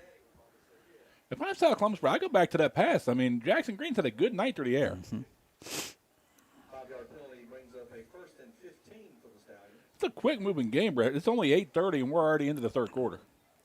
Look for Gentry Thompson here. Green back to pass once again. Cut to the outside. Picks up about 5 or 6. Dagger loses. He don't lose, but he lost some after the catch by trying to do a little curl and was caught on a gain of about 3 there. How hard is it not to do that if you're a receiver, just taking the yardage you've been given? Well, that's what they teach is to curl out, but he was unable to get away from the defender. It's going to be 3rd and long for South Columbus. 3rd and about 12 for the Stallions. Backside hand cuts it up the middle. Makes it a manageable 4th down, Brett, but do you go for it on your own 42, down 6? The down marker's got 3rd. Are we wrong? It may be 3rd. Okay, all right. We may be. We've been wrong one time before. Once or twice. And usually get in trouble for it. You're but right. anyway. The penalty made it. Okay, yeah, there you go. But you haven't been in trouble all year, so that's good. I'm proud of you So there, far, Kevin. so good, but we only got 2 games to go. Yep. That counter, once again, is wide open, Brett. Taking the ball around the left side is number 7, Logan Todd. And like I said, South Columbus offense has been clicking pretty good if they can just get their defense to step up and get a stop. First down, Stallions ball on just this side of midfield at the South Brunswick 49. I mean, that counter's been there all night, Brett. It's been their bread and butter. Yep. And jelly and peanut butter, too. Absolutely. All right, another first down for the Stallions. Green hands off once again underneath to Logan Todd. Fighting hard. Gets about 8 yards there, Kevin. Going to be just short of the first down. Logan Todd getting a dirty yardage once again, Brett. I mean, it's nice to see these young running backs, not going down on first contact, and staying with their fundamentals, turning their legs, and really getting that extra yardage. So South Columbus moving the ball here. Time going by quickly here. 2nd and 2 for the Stallions. Ball on the 41.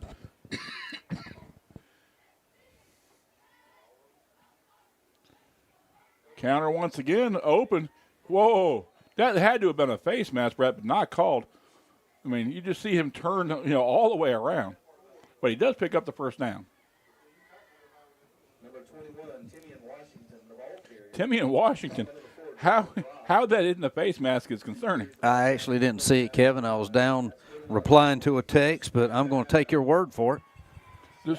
The way I saw his head jerk around, somebody had to have had a hold of it. I'm going to give a shout-out to Stacy Prince tonight. She's a loyal follower and sitting at home, babysitting tonight and curling up beside the fire, I'm sure. So, hey, Stacy. 1st and 10 Stallions. Counter once again, picking his way for another couple of quick yards. If he can get up off the pile there. Gain of about one Logan there. Todd. Definite 4-down territory for the Stallions, Brett. Stallions, if they can get a score of any point here, with that missed extra point, it becomes really, really hairy. Yeah, it's probably that extra point may loom large here in the outcome of this game. And I'm telling you, Brett, South Brunswick played a good ball game, but if they end up losing this game by a missed extra point or two, it's going to be really interesting. Jet motion to McPherson there across the middle. Gains of about maybe 3. Going to bring up 3rd and about 5. 2-down territory for the Stallions. Don't have to pick it all up at this point, but if you can make it a manageable 4th down, you almost have to go. Already down to 6:10 to go here in the 3rd quarter, Brett. After some of the games we've had this year, it's nice to see a game not too many penalties called. Yeah, it's moving right along. Good, clean game. Been probably the best game we've called all year, to tell you the truth. Stallions with a backside counter once again. Oh, that's got to be a face mask. Thank you. Yeah. Didn't miss it that time. Number 7, Logan Todd, the ball carrier. We've got a penalty flag down at Came back from the backside, though, which is a little interesting. But yeah, that was definitely a face mask. That's going to give a 1st down to South Columbus there. Big 1st down for the Stallions, needing, just a couple of yards. Gets the ball all the way down to the Cougar 26. It's funny. We talked about being a clean game and no penalties, and next play, guess what? Flag. That's like, talked it into existence. When there's no traffic, you know what I'm saying? Yeah. Stallion ball on the 26. Can potentially tie or take the lead here with this possession. Inside handoff to Logan Todd. Todd makes it to the 2nd level. He's close to 1st down yardage, Brett. That's actually going to be Easton McPherson there, but nice job by Easton McPherson. Went so quick in the hole, It's okay. Well, South Columbus got about 3 weapons there that they use, and they use them interchangeably. Actually 4. With Todd, McPherson, Washington, and Thompson. And Hubbard. Yeah. Hubbard can get in there just as quick. Double wing formation. There's the counter. Inside counter once again. There's Hubbard, as you called him. Not a lot there, but just enough to get the 1st down, Brett. 1st and 10 Stallions. Ball just inching closer to pay dirt. It's going to be 1st and 10 Stallions. Ball on about the 16. Stallions in the red zone, looking to score and tie this game up and potentially take the lead.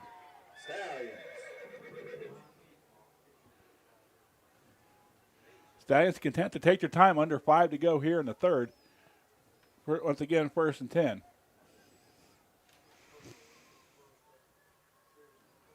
Straight give, going to be stopped up the middle. Going to bring up 2nd and probably 10 there. No gain on the play. 2nd and 10, Stallions. Ball on about the 26, maybe 25 3/4. But, Brett, the playbook wide open for Russell Dove at this point. Yeah, really hadn't seen Green open it up with a pass this drive, so maybe right here on 2nd and long. But let's go back to the first half, Brett, when they had that balanced attack of, South Brunswick. Yeah. I think South Columbus now has, with their running attack, has forced South Brunswick to respect them and come up. Yeah. Might be time for a pass. Yep. I can't disagree with you there, Kevin. Inside handoff once again. Picks up close to first down yardage. That's number 15. That is Gentry Thompson there. Stallions inching closer to pay dirt, taking their time to get there, Brett. It's going to be second and about 1. Brought down by Bordeaux. Third and 2 Stallions, Brett. 2 downs to get just the 2 yards they need to make it first and goal. I don't think they're passing here, Kevin. I think they're going to run it straight on in. They need 2, but if they get 7, they'll be totally happy, Brett. Yep. Like I said, South Columbus has, had a really good offensive night here. It's going to be inside counter. McPherson again. McPherson into the end zone. Easton McPherson with a 9-yard touchdown, and all of a sudden, Brett, 20-20 with a big extra point to come. Yeah, here we go. South Columbus could take its first lead of the night off the foot of Cardenas. He's actually been, money all year long. Let's see if he can do it here. Backside handoff to McPherson. Great fake by the quarterback, Green, and untouched into the end zone. I might even go outside and try to catch a football here, Kevin. Pink footballs tonight, Brett. I know. I need one. High snap. Kick is up. There we go. And it is good. South Columbus takes the lead. Our score with 3:15 to go. Valdez's extra point makes the Stallions 21 and 20 for South Brunswick. And South Brunswick still trying to figure this out. How they're on the short end of the scoreboard. My cord ain't quite long enough tonight. I don't think I can get out here. Brett's going to go off headset here because we've been trying to catch a football for about 8 years up here. If you're a cheerleader down there and you're listening to our broadcast, throw one up here. See if you can reach Brett Burrows. Don't make him die for it, though. That would be kind of disaster. 3:15 to go here in the third. Stallions up by 1. Brett and I are this close to. I don't guess they're going to throw him, Kevin. No football for me. Got a halftime score. Hobton 20, West Columbus 16. Okay. Pretty good. Are they playing at Hobton? Yeah. Okay, playing at Hobton. All right, South Columbus up 21-20 here. Got a nail biter here, 3:15 left in the third quarter. And as we called it, probably could go either way, and the pendulum is swinging left and right. Halftime score, Whiteville up 7-6 on Fairmont. That one's falling on. That line drive couldn't hit that good gap, and it's going to be South Brunswick football at midfield. Now here's where you got to play defense. You've given them the 20 yards on trying to do the pooch kick, and now you got to make a stop, up by 1 point here.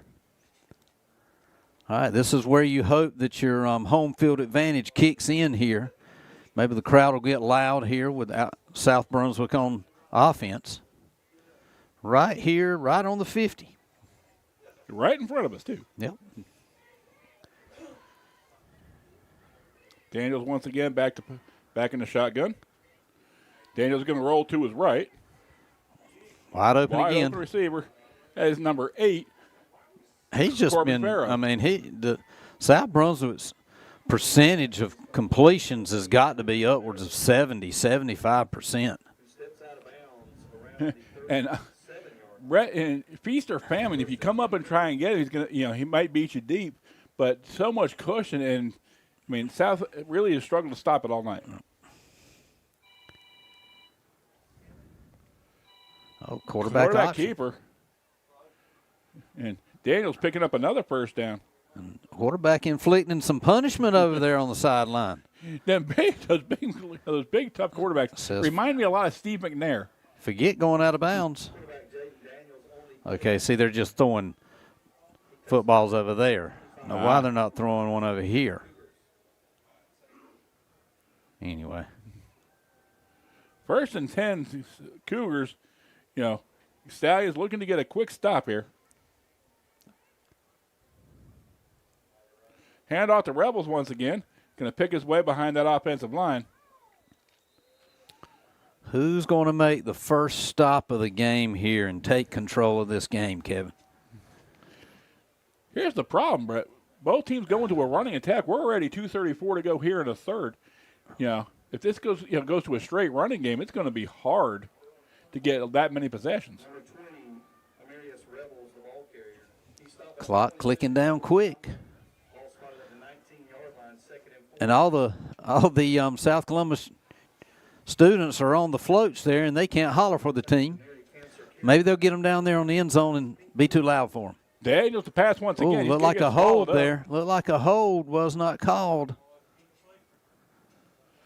Yeah, Daniels somehow stays upright. Another completion. Gets another completion. I don't think he's had maybe 2 or 3 incompletions the whole evening, Brett. Sachafer once again with the reception.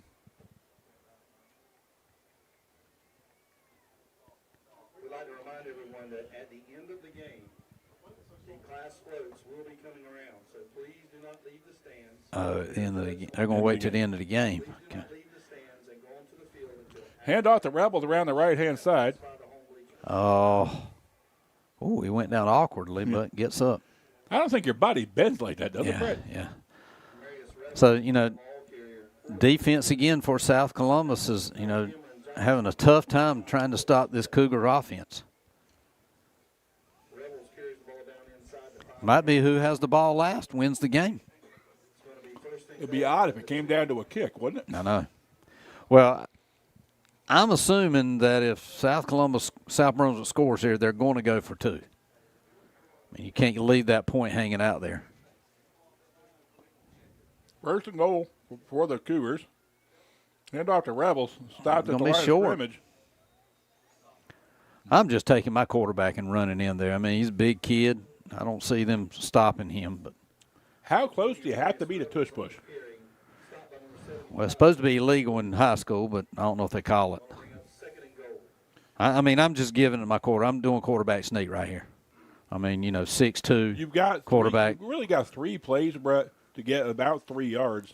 And as big as that kid is, it wouldn't take more than 1. Maybe they need to go to the East Columbus playbook. Daniels back to pass. I don't know why. Around the corner. Why are you going to pass there? That's not a smart decision. In my opinion, that's not a smart. Like I said, I'm quarterback. Take him. I mean, I guess if you're thinking, Brett, you've got 2 downs to do this. Maybe you try that pass on second down. Yeah. Well, there's just no real good passing lanes down there on the 3-yard line. Especially rolling to your right, going to that corner of the end zone. I get, you know what it is? We said this sometimes. Sometimes you can outthink yourself. Game is over. So please stay seated in your seats. Do not go on the field until those floats get by. Thank you. Rolling back is Daniels. Daniels up. Interception. Oh, in and out of the hands man. of number 22 for South Columbus. I thought he had it there, Kevin. Nolan Thompson almost had a gift just off his hands out of bounds. That would have been a big play. Now an even bigger play comes, Brett, as it's 4th and 3. You passed on the last 2 downs, and they're going to kick. Too hard to sneak at this point. I just can't understand why South Brunswick, second down, quarterback. I mean, but they didn't. Okay, I think they got out of the kicking kick formation. Okay, all right. Yeah. Hey, big down right here both ways. What's South Brunswick got here? Daniels back to pass once again. And nobody there. Big defensive stand for the Stallions. Daniels hits, he throws it. Nobody in the area, goes out the back of the end zone. Stallions take over 1st and 10 on the 20. South Brunswick's coaches have got to be second guessing themselves in that situation. They're first and goal from the 3 and don't gain a yard afterwards. Yeah. Sometimes you outsmart yourself with your play calling, Brett. I mean, the passing had been working, but sometimes you have to be, restrain yourself and go for the sure yardage. Now, if you're South Columbus, you're pinned down on your own 3, so you got to get it out of that hole and hopefully have a good drive that will take 7-8 minutes off the clock. Quarterback sneak by Jackson Dart. Dart picks up 3 to the 6. It'll probably be the last play of the third quarter.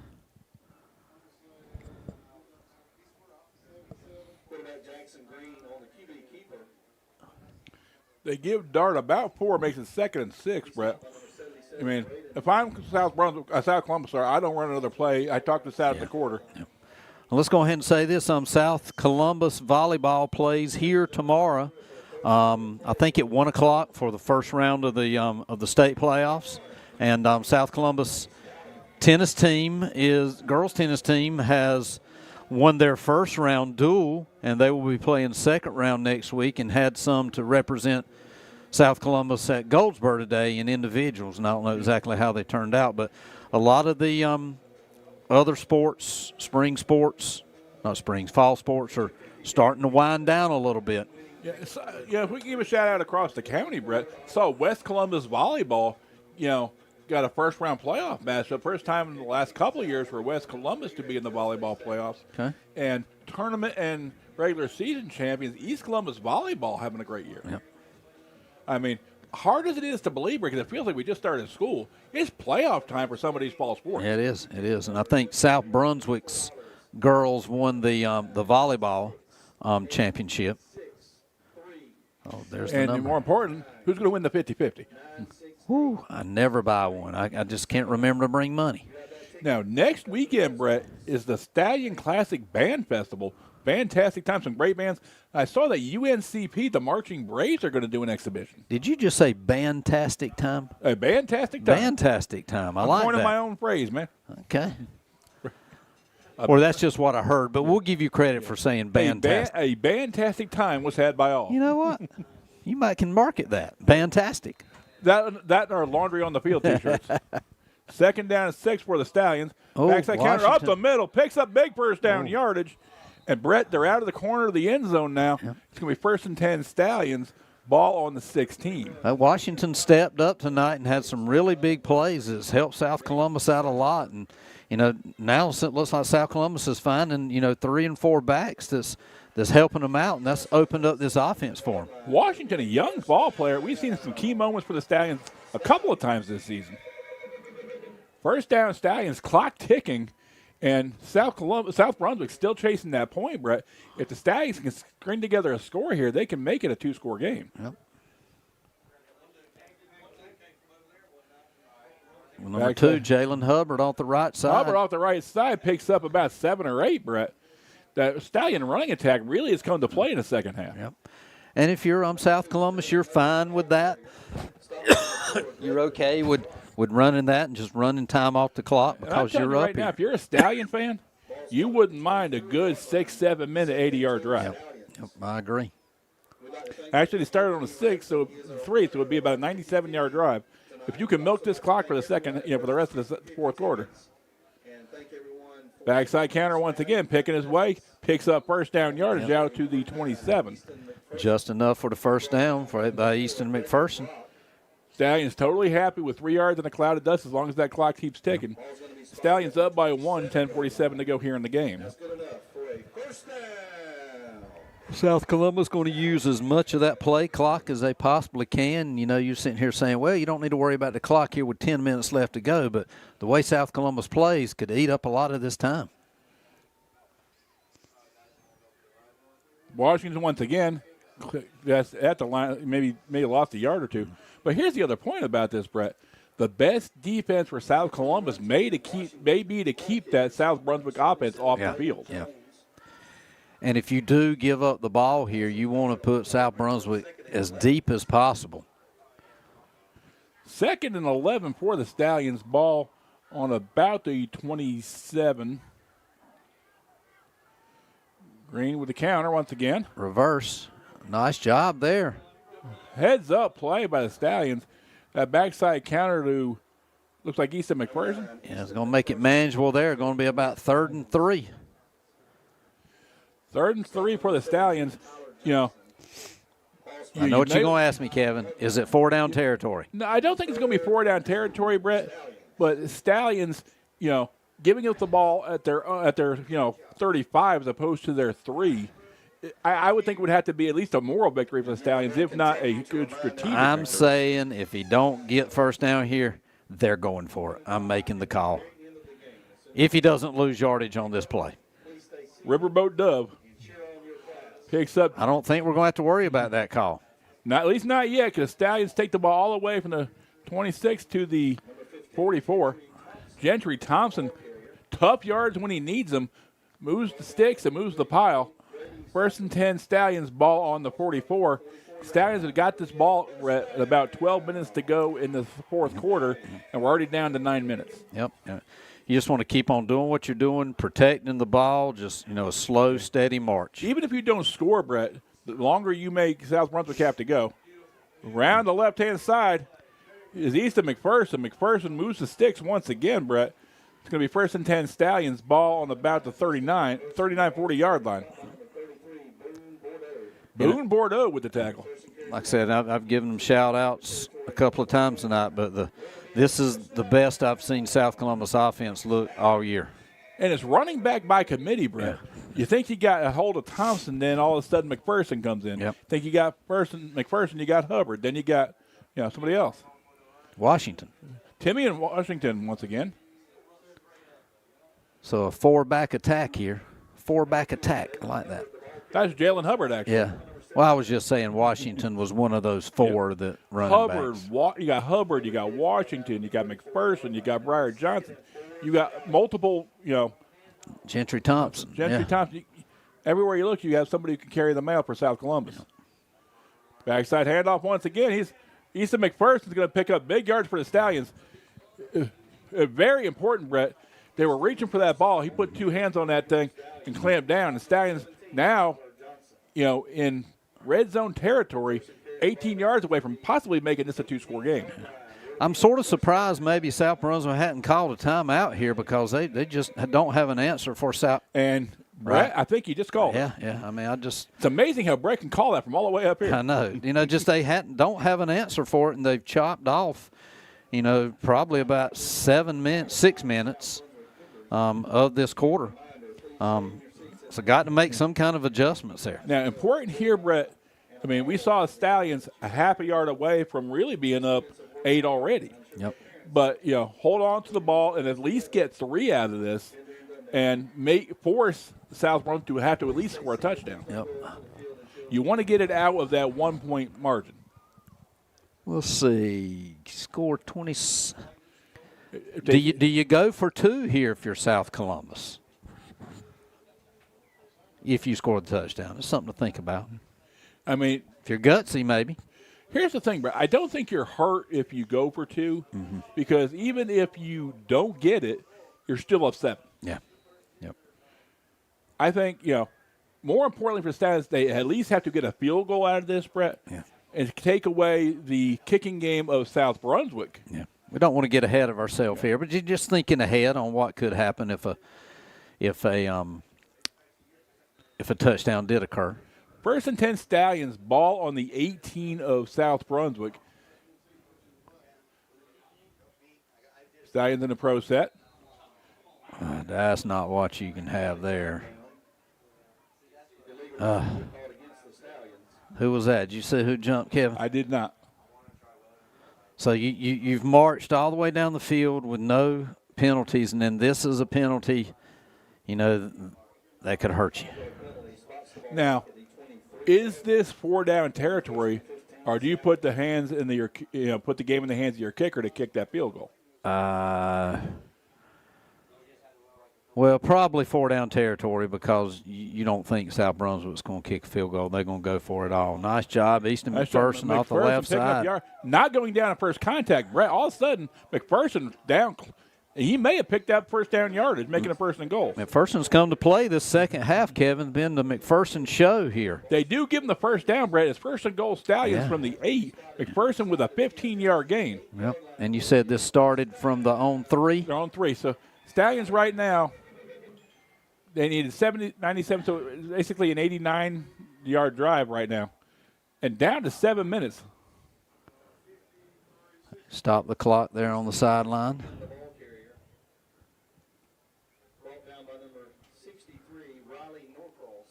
Norcross with the stop, Brett. Stallions. Second at 7, second and 8, second and goal. Second and goal for the 7. 8. 7.5. 8. 6, 7. You heard that? Okay. All right. Oh, Max no. Green. Ooh, Lord. And I'm telling you right now, Brett, if Corbin Farrow gets his hands on that ball, Man. he is still running, and he might have gone down to the McDonald's in Tabor City. I'm not passing that. Listen, my run game has got me 90 yards. I'm going to give it to my backs here. Stallions with, this is what, second down? That could have been 7 the other way quick. All right, here we go. What we got drawn up. I'm going to say Easton McPherson again. Yeah. Brett, it's one of those things where you can outthink yourself sometimes, like we talked about in the last drive. Once again, quick hitter. And hit is Did he get it? South Columbus Touchdown. touchdown. Nice job. Who was that? Number 11. Was that Dagger? Dagger with another dagger. He had one at the end of the first half, Brett. Yep. And now he's into the end zone for this one. 97-yard drive there for the Stallions, chewed up. About 5.5, 6 minutes at least. Yeah. And he didn't have a whole lot of real estate there in that end zone, Brett, but he had just enough to get it in. Putting it on the foot of Cardenas to go up by 8 here. Probably the safer play, Brett, because you didn't make him score the touchdown and the 2-point conversion. God, I'd love to go up by 9, though. Oh, High no. snap. Oh, no. Throw it. Really, you're not losing anything, Brett. Yeah. Oh, You know, rather than throw a pick six or anything like that, I mean. what a horrible time to have a bad snap, bad set. 7-point game. Now, if you're South Brunswick and you score, do you go for 2? I mean, they've missed, 3 extra points? Yeah, you might. I mean, look, they got a long way to go to get there, but they've showed that their offense has, rolled pretty good tonight. So Credit Grady Dove, those offensive coaches for South Columbus, and a great offensive team for South Columbus. Backed up to the 3-yard line, with their back to the end zone, taking a 6-7 minute drive, going 97 yards, Brett. Yep. That's probably the most, probably the longest drive we've seen all season. Now can South Columbus's defense step up and make the stop here at home, homecoming night?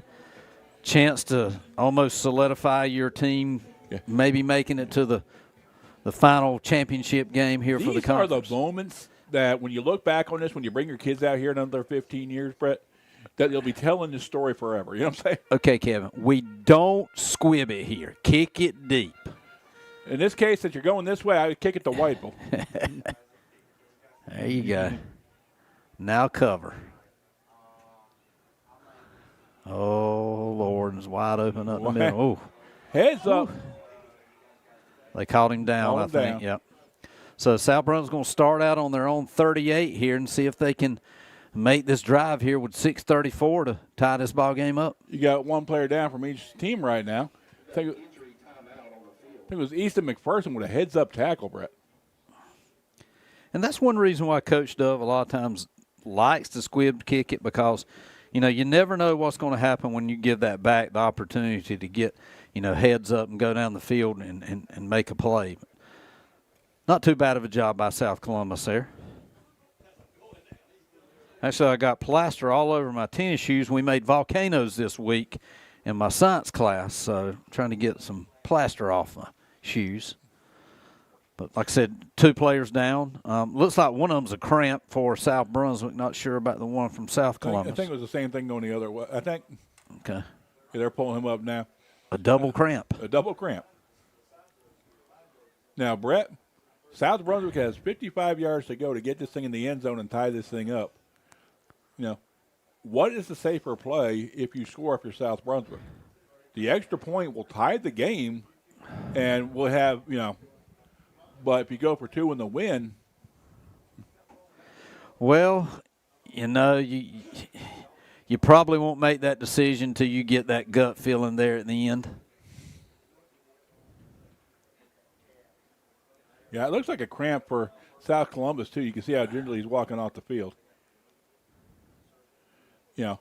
Again, here we are late October, Brett. These kids have been playing all year. Kids have been nicked up. I guess the question becomes, if you're South Columbus's defense, how much do you have left in the tank?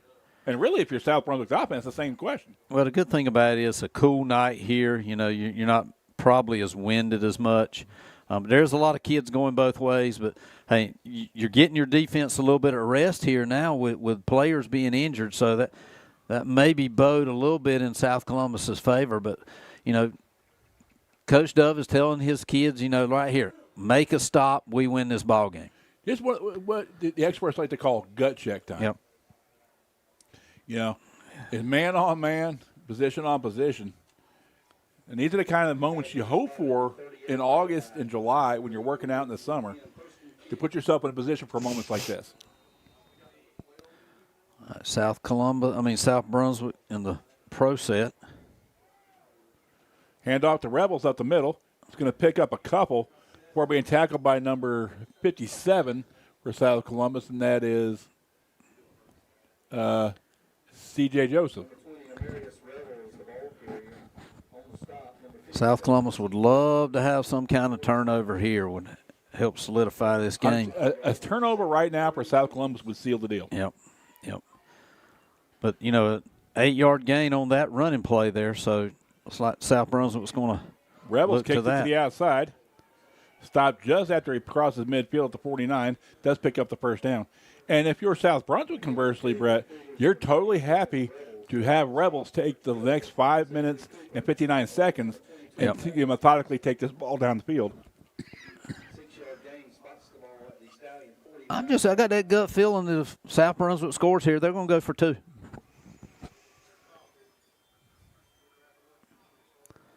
All right. Pro set once again for the Cougars. Rebels once again up the middle. Stopped after a gain of about 1. There you go. Nice defensive play by South Columbus. Brings up 2nd and 9. Both team with a full complement. Well, actually, South Brunswick with 2 timeouts, but they did use 1 on that defensive series. Yep. You want to be methodical and precise if you're the South Brunswick offense, but you don't want to get too lackadaisical. Mm-hmm. But you would love to milk this thing down to the last minute or so and not give South Columbus a lot of time to score again if they have to. Back to pass. There's that screen. Covered well by the Stallions.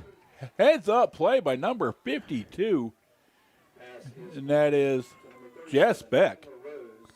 Nice job sniffing that out. We saw that earlier for a big game by the Cougars, but I think South Columbus, thought maybe that was coming, and it did. Brings up 3rd and about 7. Beck, the South Columbus linebacker, stayed home, Brett, and didn't go with the rush and made a key tackle, stopping a first down and forcing a big 3rd down and long for South Brunswick. Stallion rush. Oh, that's that 7-yard pass that they've hit all night and missed it that time. Big moment here if you're a Stallion. Whew. 4th and 7. You can't give up that dot pass. You know that's probably what they're going to look at. Yep. Or you can't give up a run to Rebels. But if you stop it here, Brett, you can milk this last 4:25 and win this ball game. Yeah, probably play of the game right here. Time to bow your neck and go find out who you are. South Brunswick may take a timeout here. They look a little flustered. The alignment's just not there. If I'm South Brunswick, a key play like this, I take my time. Daniels back to pass once again. Tipped up in the air and incomplete. There we go. Stallion defense holds, Brett. Nice job with the Stallions there. Good defensive set. C.J. Joseph with that deflection, Brett, and might have turned this ball game on its head. If Stallions can take the ball back and milk this last 4:21, they're going to come away with a big homecoming victory heading into a potential showdown with Whiteville in just 2 weeks. Well, you're going to see a ground and pound here for the next 4 minutes. Get 2-3 first downs here, and you've pretty much sealed the football game. Stallion's going to milk every bit of that 30-second clock as well. Backside handoff, picks it up 1 or 2. Could have been a face mask there. Yeah, there it is. It was. He about ripped his face mask off. He sort of had to call that. Yeah. That's the thing that gets me, Brett, is it's the official on the sideline that's calling it, not the official that was right there on top of the play. Well, we saw it from right here, and I was wondering if it was going to be called. Okay. Important for South Columbus, Brett, even though the clock is stopped, the yardage you're going to make South Brunswick, if they do get the ball back, have to go the length of the field. Yep. It's 15 yards there. Yep.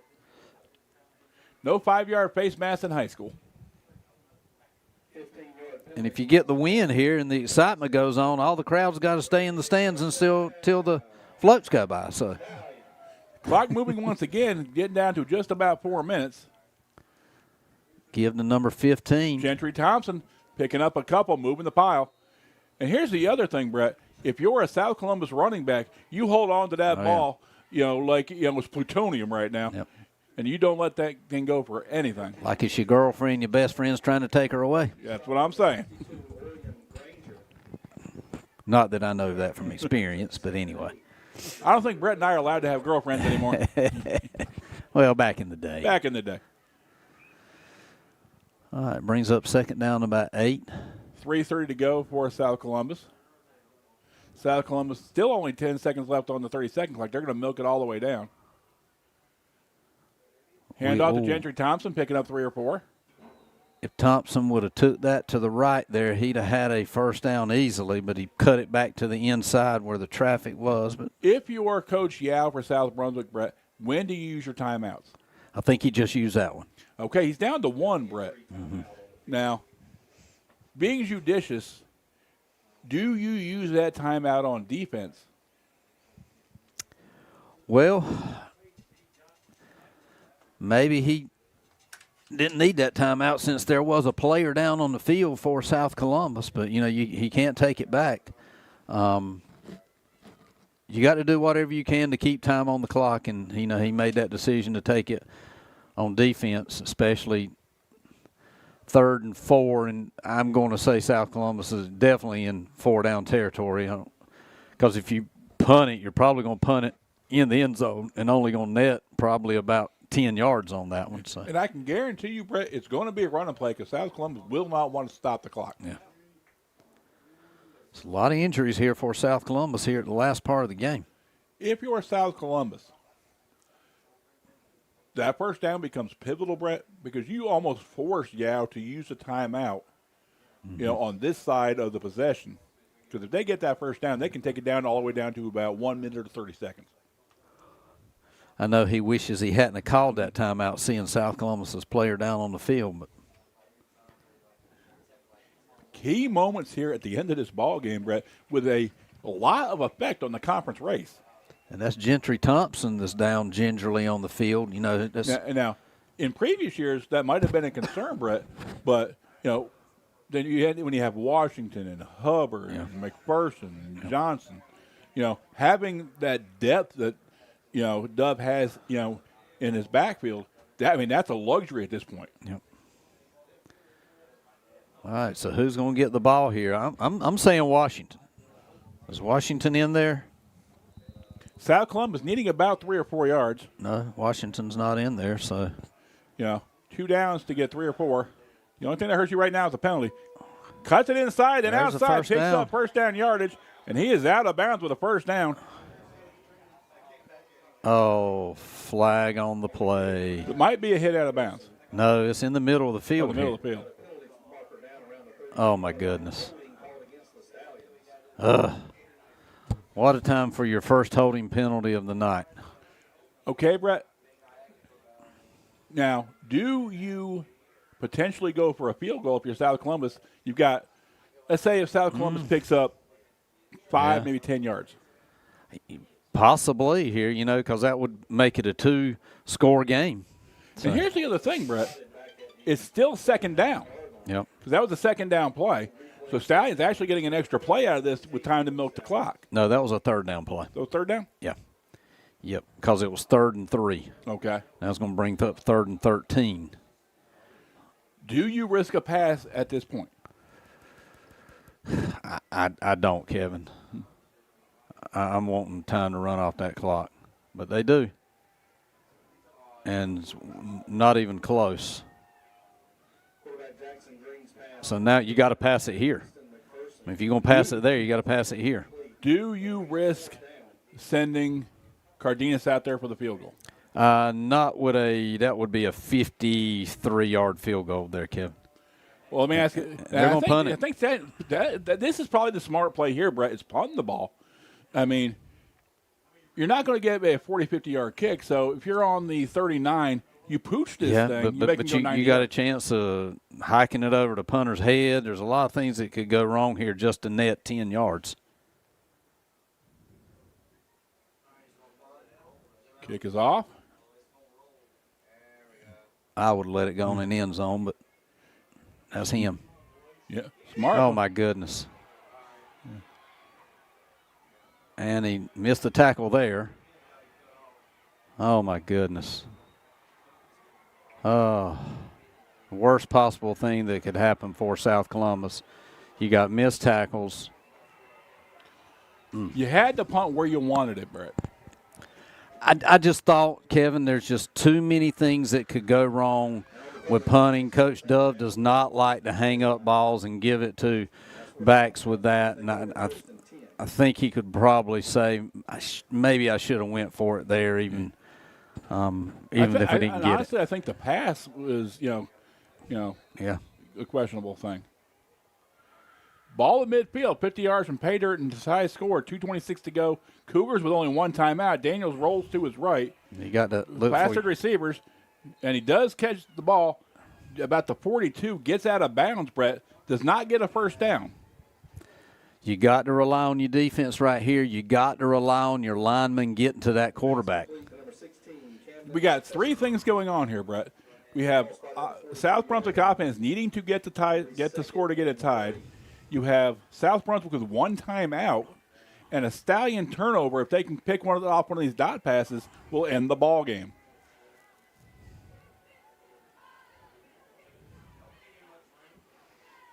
How's it first down?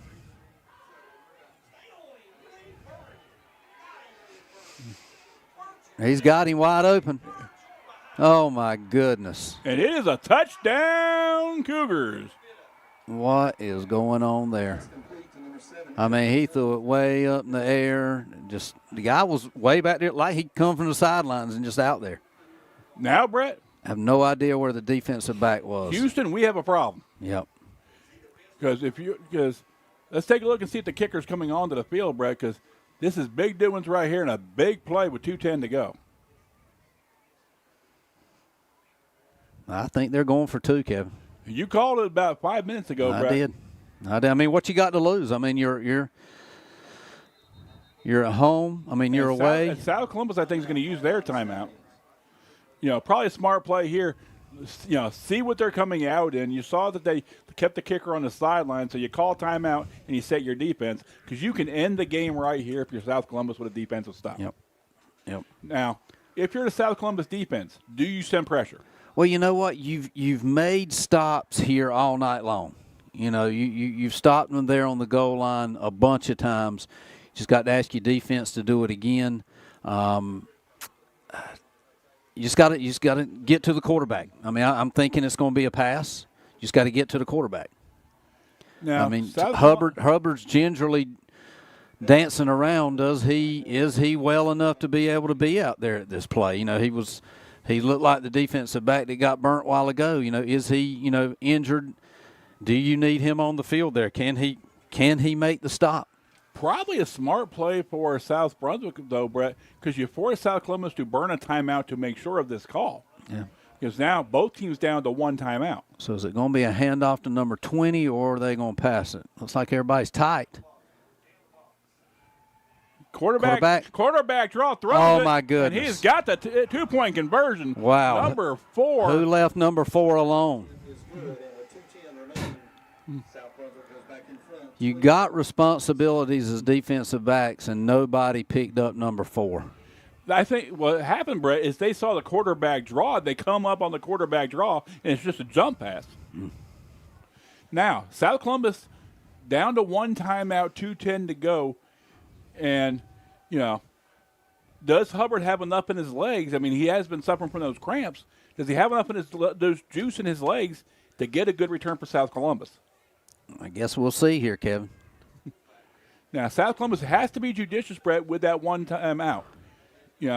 You know, I've got Cardenas on the sidelines warming up right now. I don't see him out there warming up, but you definitely got to get that kid out there warming up after this kick. How far do you have to get to be comfortable with a Cardenas field goal to win it? Within the 30. Within the 30. And there is plenty enough time to do that.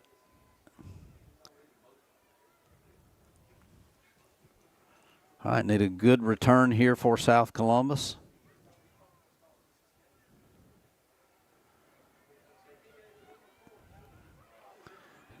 Going to go right to Hubbard. He stopped. Stop and go by Hubbard. Picks up yardage all the way to the 40. Hubbard brings the ball to 1st and 10 to South Columbus 40. 2:02 to go, Brett. And South Columbus needs, you say, to be comfortable, 30 yards. To get it inside the 30. To be comfortable inside the 20. So following Brett's logic, South Columbus needs to get the ball 30 to 30-plus yards before they can try a Cardenas kick. One timeout to go, 2:02 in the game. South Columbus, a kick would win it for the Stallions. Twins right for the Stallions. Fakes the backside handoff, rolls to his right. Chucks it. Oh, just in and out of the hands of the receiver. Jackson Green's pass intended for number 9, Easton McPherson. McPherson fingertips away from putting the Stallions right into field goal territory. The issue in doubt here with just a few ticks on the clock to go, Brett, and Stallions 3 plays, definite 4-down territory at this point. Does not need to get all of it, but they just need to get enough to put Cardenas, on the field and make him a factor in this ending. Okay, knowing that you came out there and passed on 1st down, that's pretty much showing that you're going to have to pass it these next 3 downs.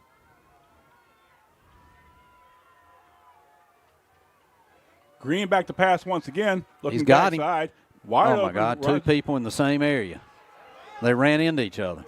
If Stallions do pick up the 1st down, that's once again number 10, Briar Johnson. I don't think somebody ran a wrong route there because both of them are not designed to be in that same position. But using our logic, Brett, 1:48 to go, Stallions needing 17 more yards to make Cardenas to get to that red line you see on TV. To get to the red line.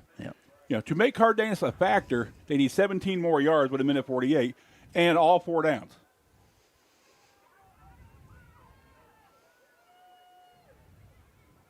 Green once again rolls to his right, flushed out, passes in the middle, just behind him. He had the guy open, Brett, just harassed enough. Well, he had to take his arm angle down to a different degree there to get it through there. Yeah. Harassed just enough to make that throw offline. Yeah. Important for the Stallions, though, clock stops. Now, I'll tell you another thing that could happen there.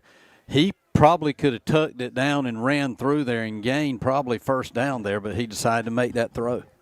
Now, if you're a South Brunswick Cougar, you gamble to bring pressure. You might leave a receiver open. So, high risk, high reward for that Brunswick Cougar defense. Woo! He didn't catch it, I don't think. No.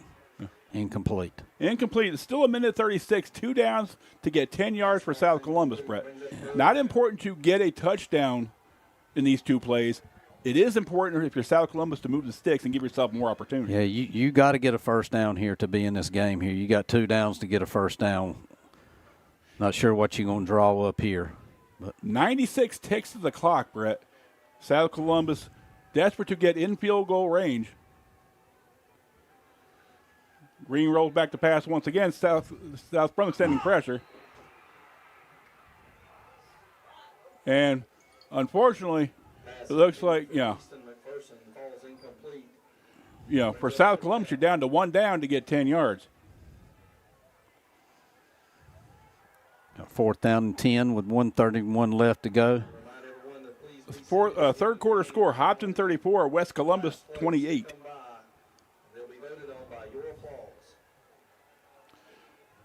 Okay, Brett, you got 1 play to get 10 yards. What are you calling? Well, you're probably going to look to Easton McPherson somewhere. I mean, that's your Stallions call timeout, Brett. That's your sure-handed receiver there. if you're South Columbus's defensive line, you've got to give your quarterback some time to be able to get the ball out to him at first or possible dagger being out there. But, you got to give Green some time to throw it. If you're South Brunswick, do you send pressure? I think they've been sending that one linebacker through the middle, and it's nobody's picked him up, so I don't assume somebody's going to pick him up this time. So I'm going to send that same linebacker. Yeah, because the argument is, do you play it safe and guard the boundary and guard the sticks, or do you bring pressure and risk the receiver getting behind you?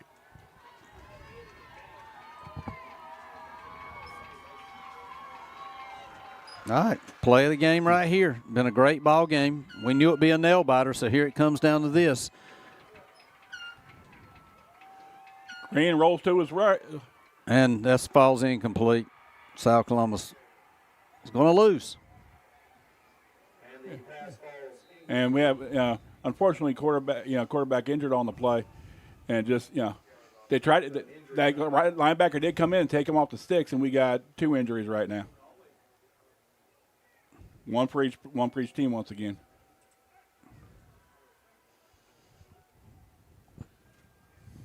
Great ball game though, Brett. But teams chasing points back and forth. About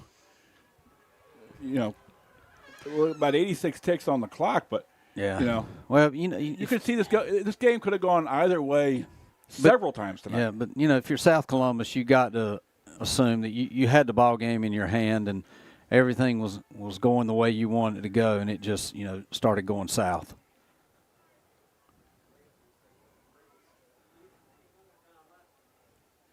Now, pretty much everybody's shocked here, Kevin. That Dove actually used that last timeout, so they can't stop the clock either. On that 4th down play.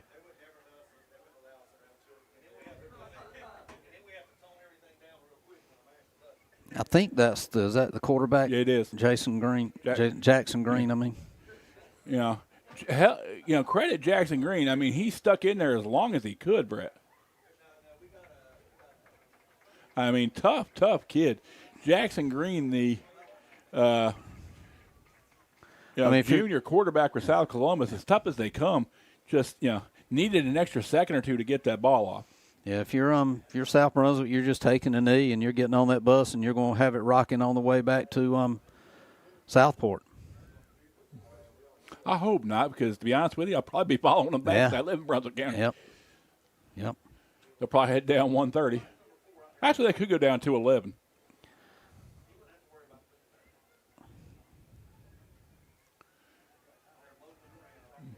Yeah, number 4 seems to be upset for South Columbus out there, walking around with his helmet off. And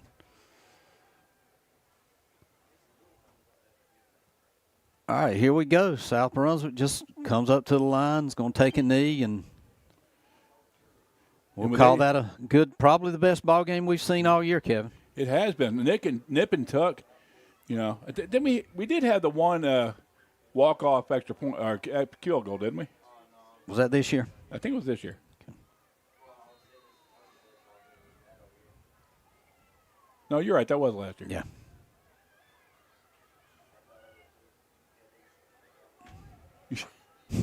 It's not really a smart play if you think about it. He was standing there taking a few extra seconds. Yeah, there you go. They ain't going to come back and get me.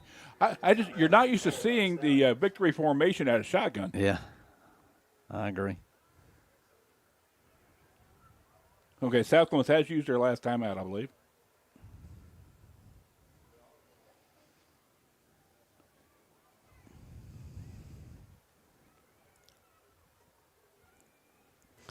$1:19 left to go here.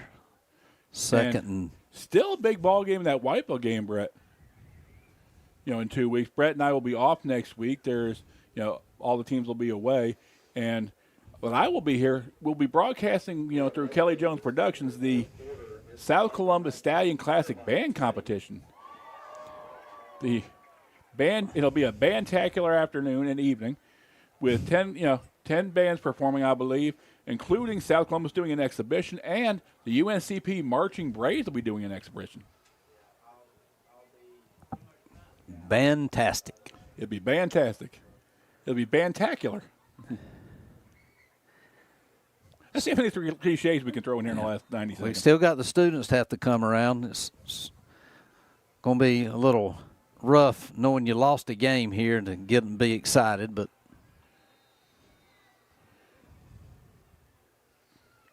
two more down for South Brunswick. I just think minute 12 to go. I just think everybody's in shock here. That and honestly, because you're in the driver's seat. Not a lot being said by the South Brunswick faithful either. I think they know they're Yeah. Well, South Brunswick, played a really good football team. Both teams played well. Mm-hmm. Just South Brunswick made the stop when they needed to, and made one more play basically. Yep, they did. And honestly, it was the jump pass with the extra point. Yep. And that's how close some of these ball games are in high school football. Amongst these good teams. Yeah, but I did make that call. I thought that they would go for two there to win this ball game, and that's exactly what has happened. So that looks to be the last play of the ball game. Only thing you can do now is just shake the hands and shake your head.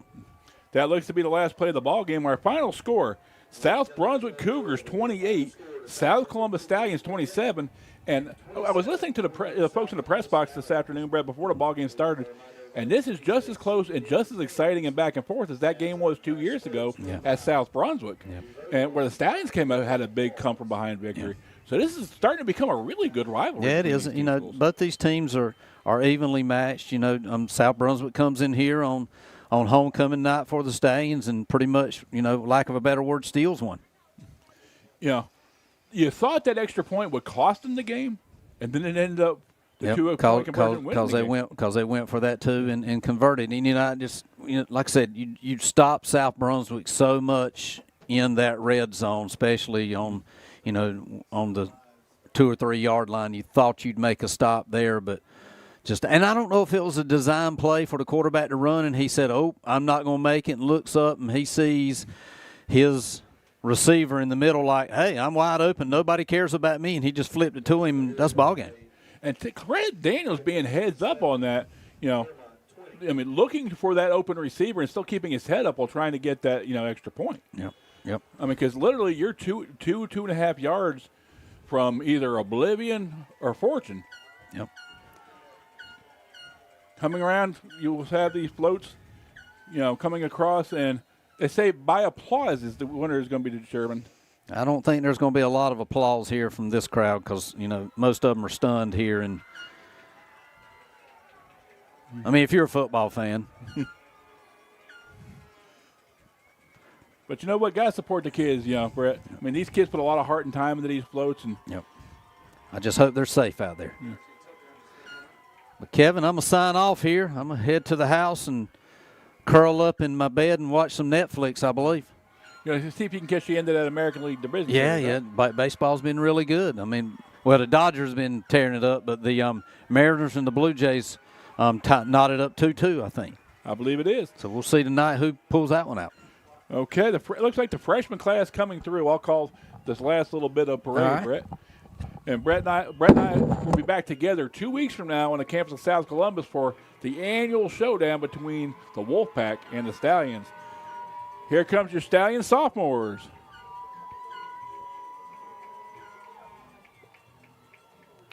Looks like this is the Campbell soup float. I think the other one was about chefs and cooking the Cougars.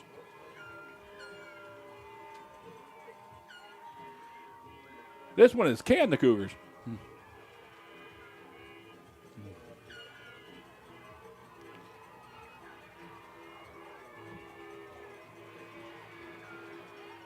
Could be, but probably not.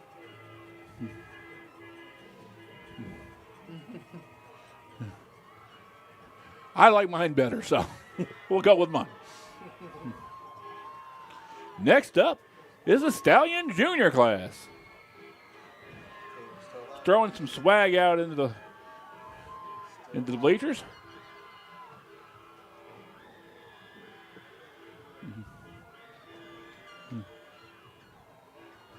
Looks like, you got a lot of smoke going on there.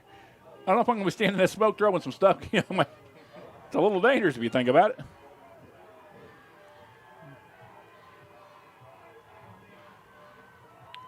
But credit these fans, though. I mean, they're giving the Stallion, kids on these floats a good round of applause. Tough, loss tonight for the Stallions, but it's great to see them supporting their Stallions on their floats and, supporting these kids. I mean, it's always great to come out and see a good crowded, bunch of bleachers, supporting the kids. And here come the Stallion seniors. I'm going to get all the drinks and stuff.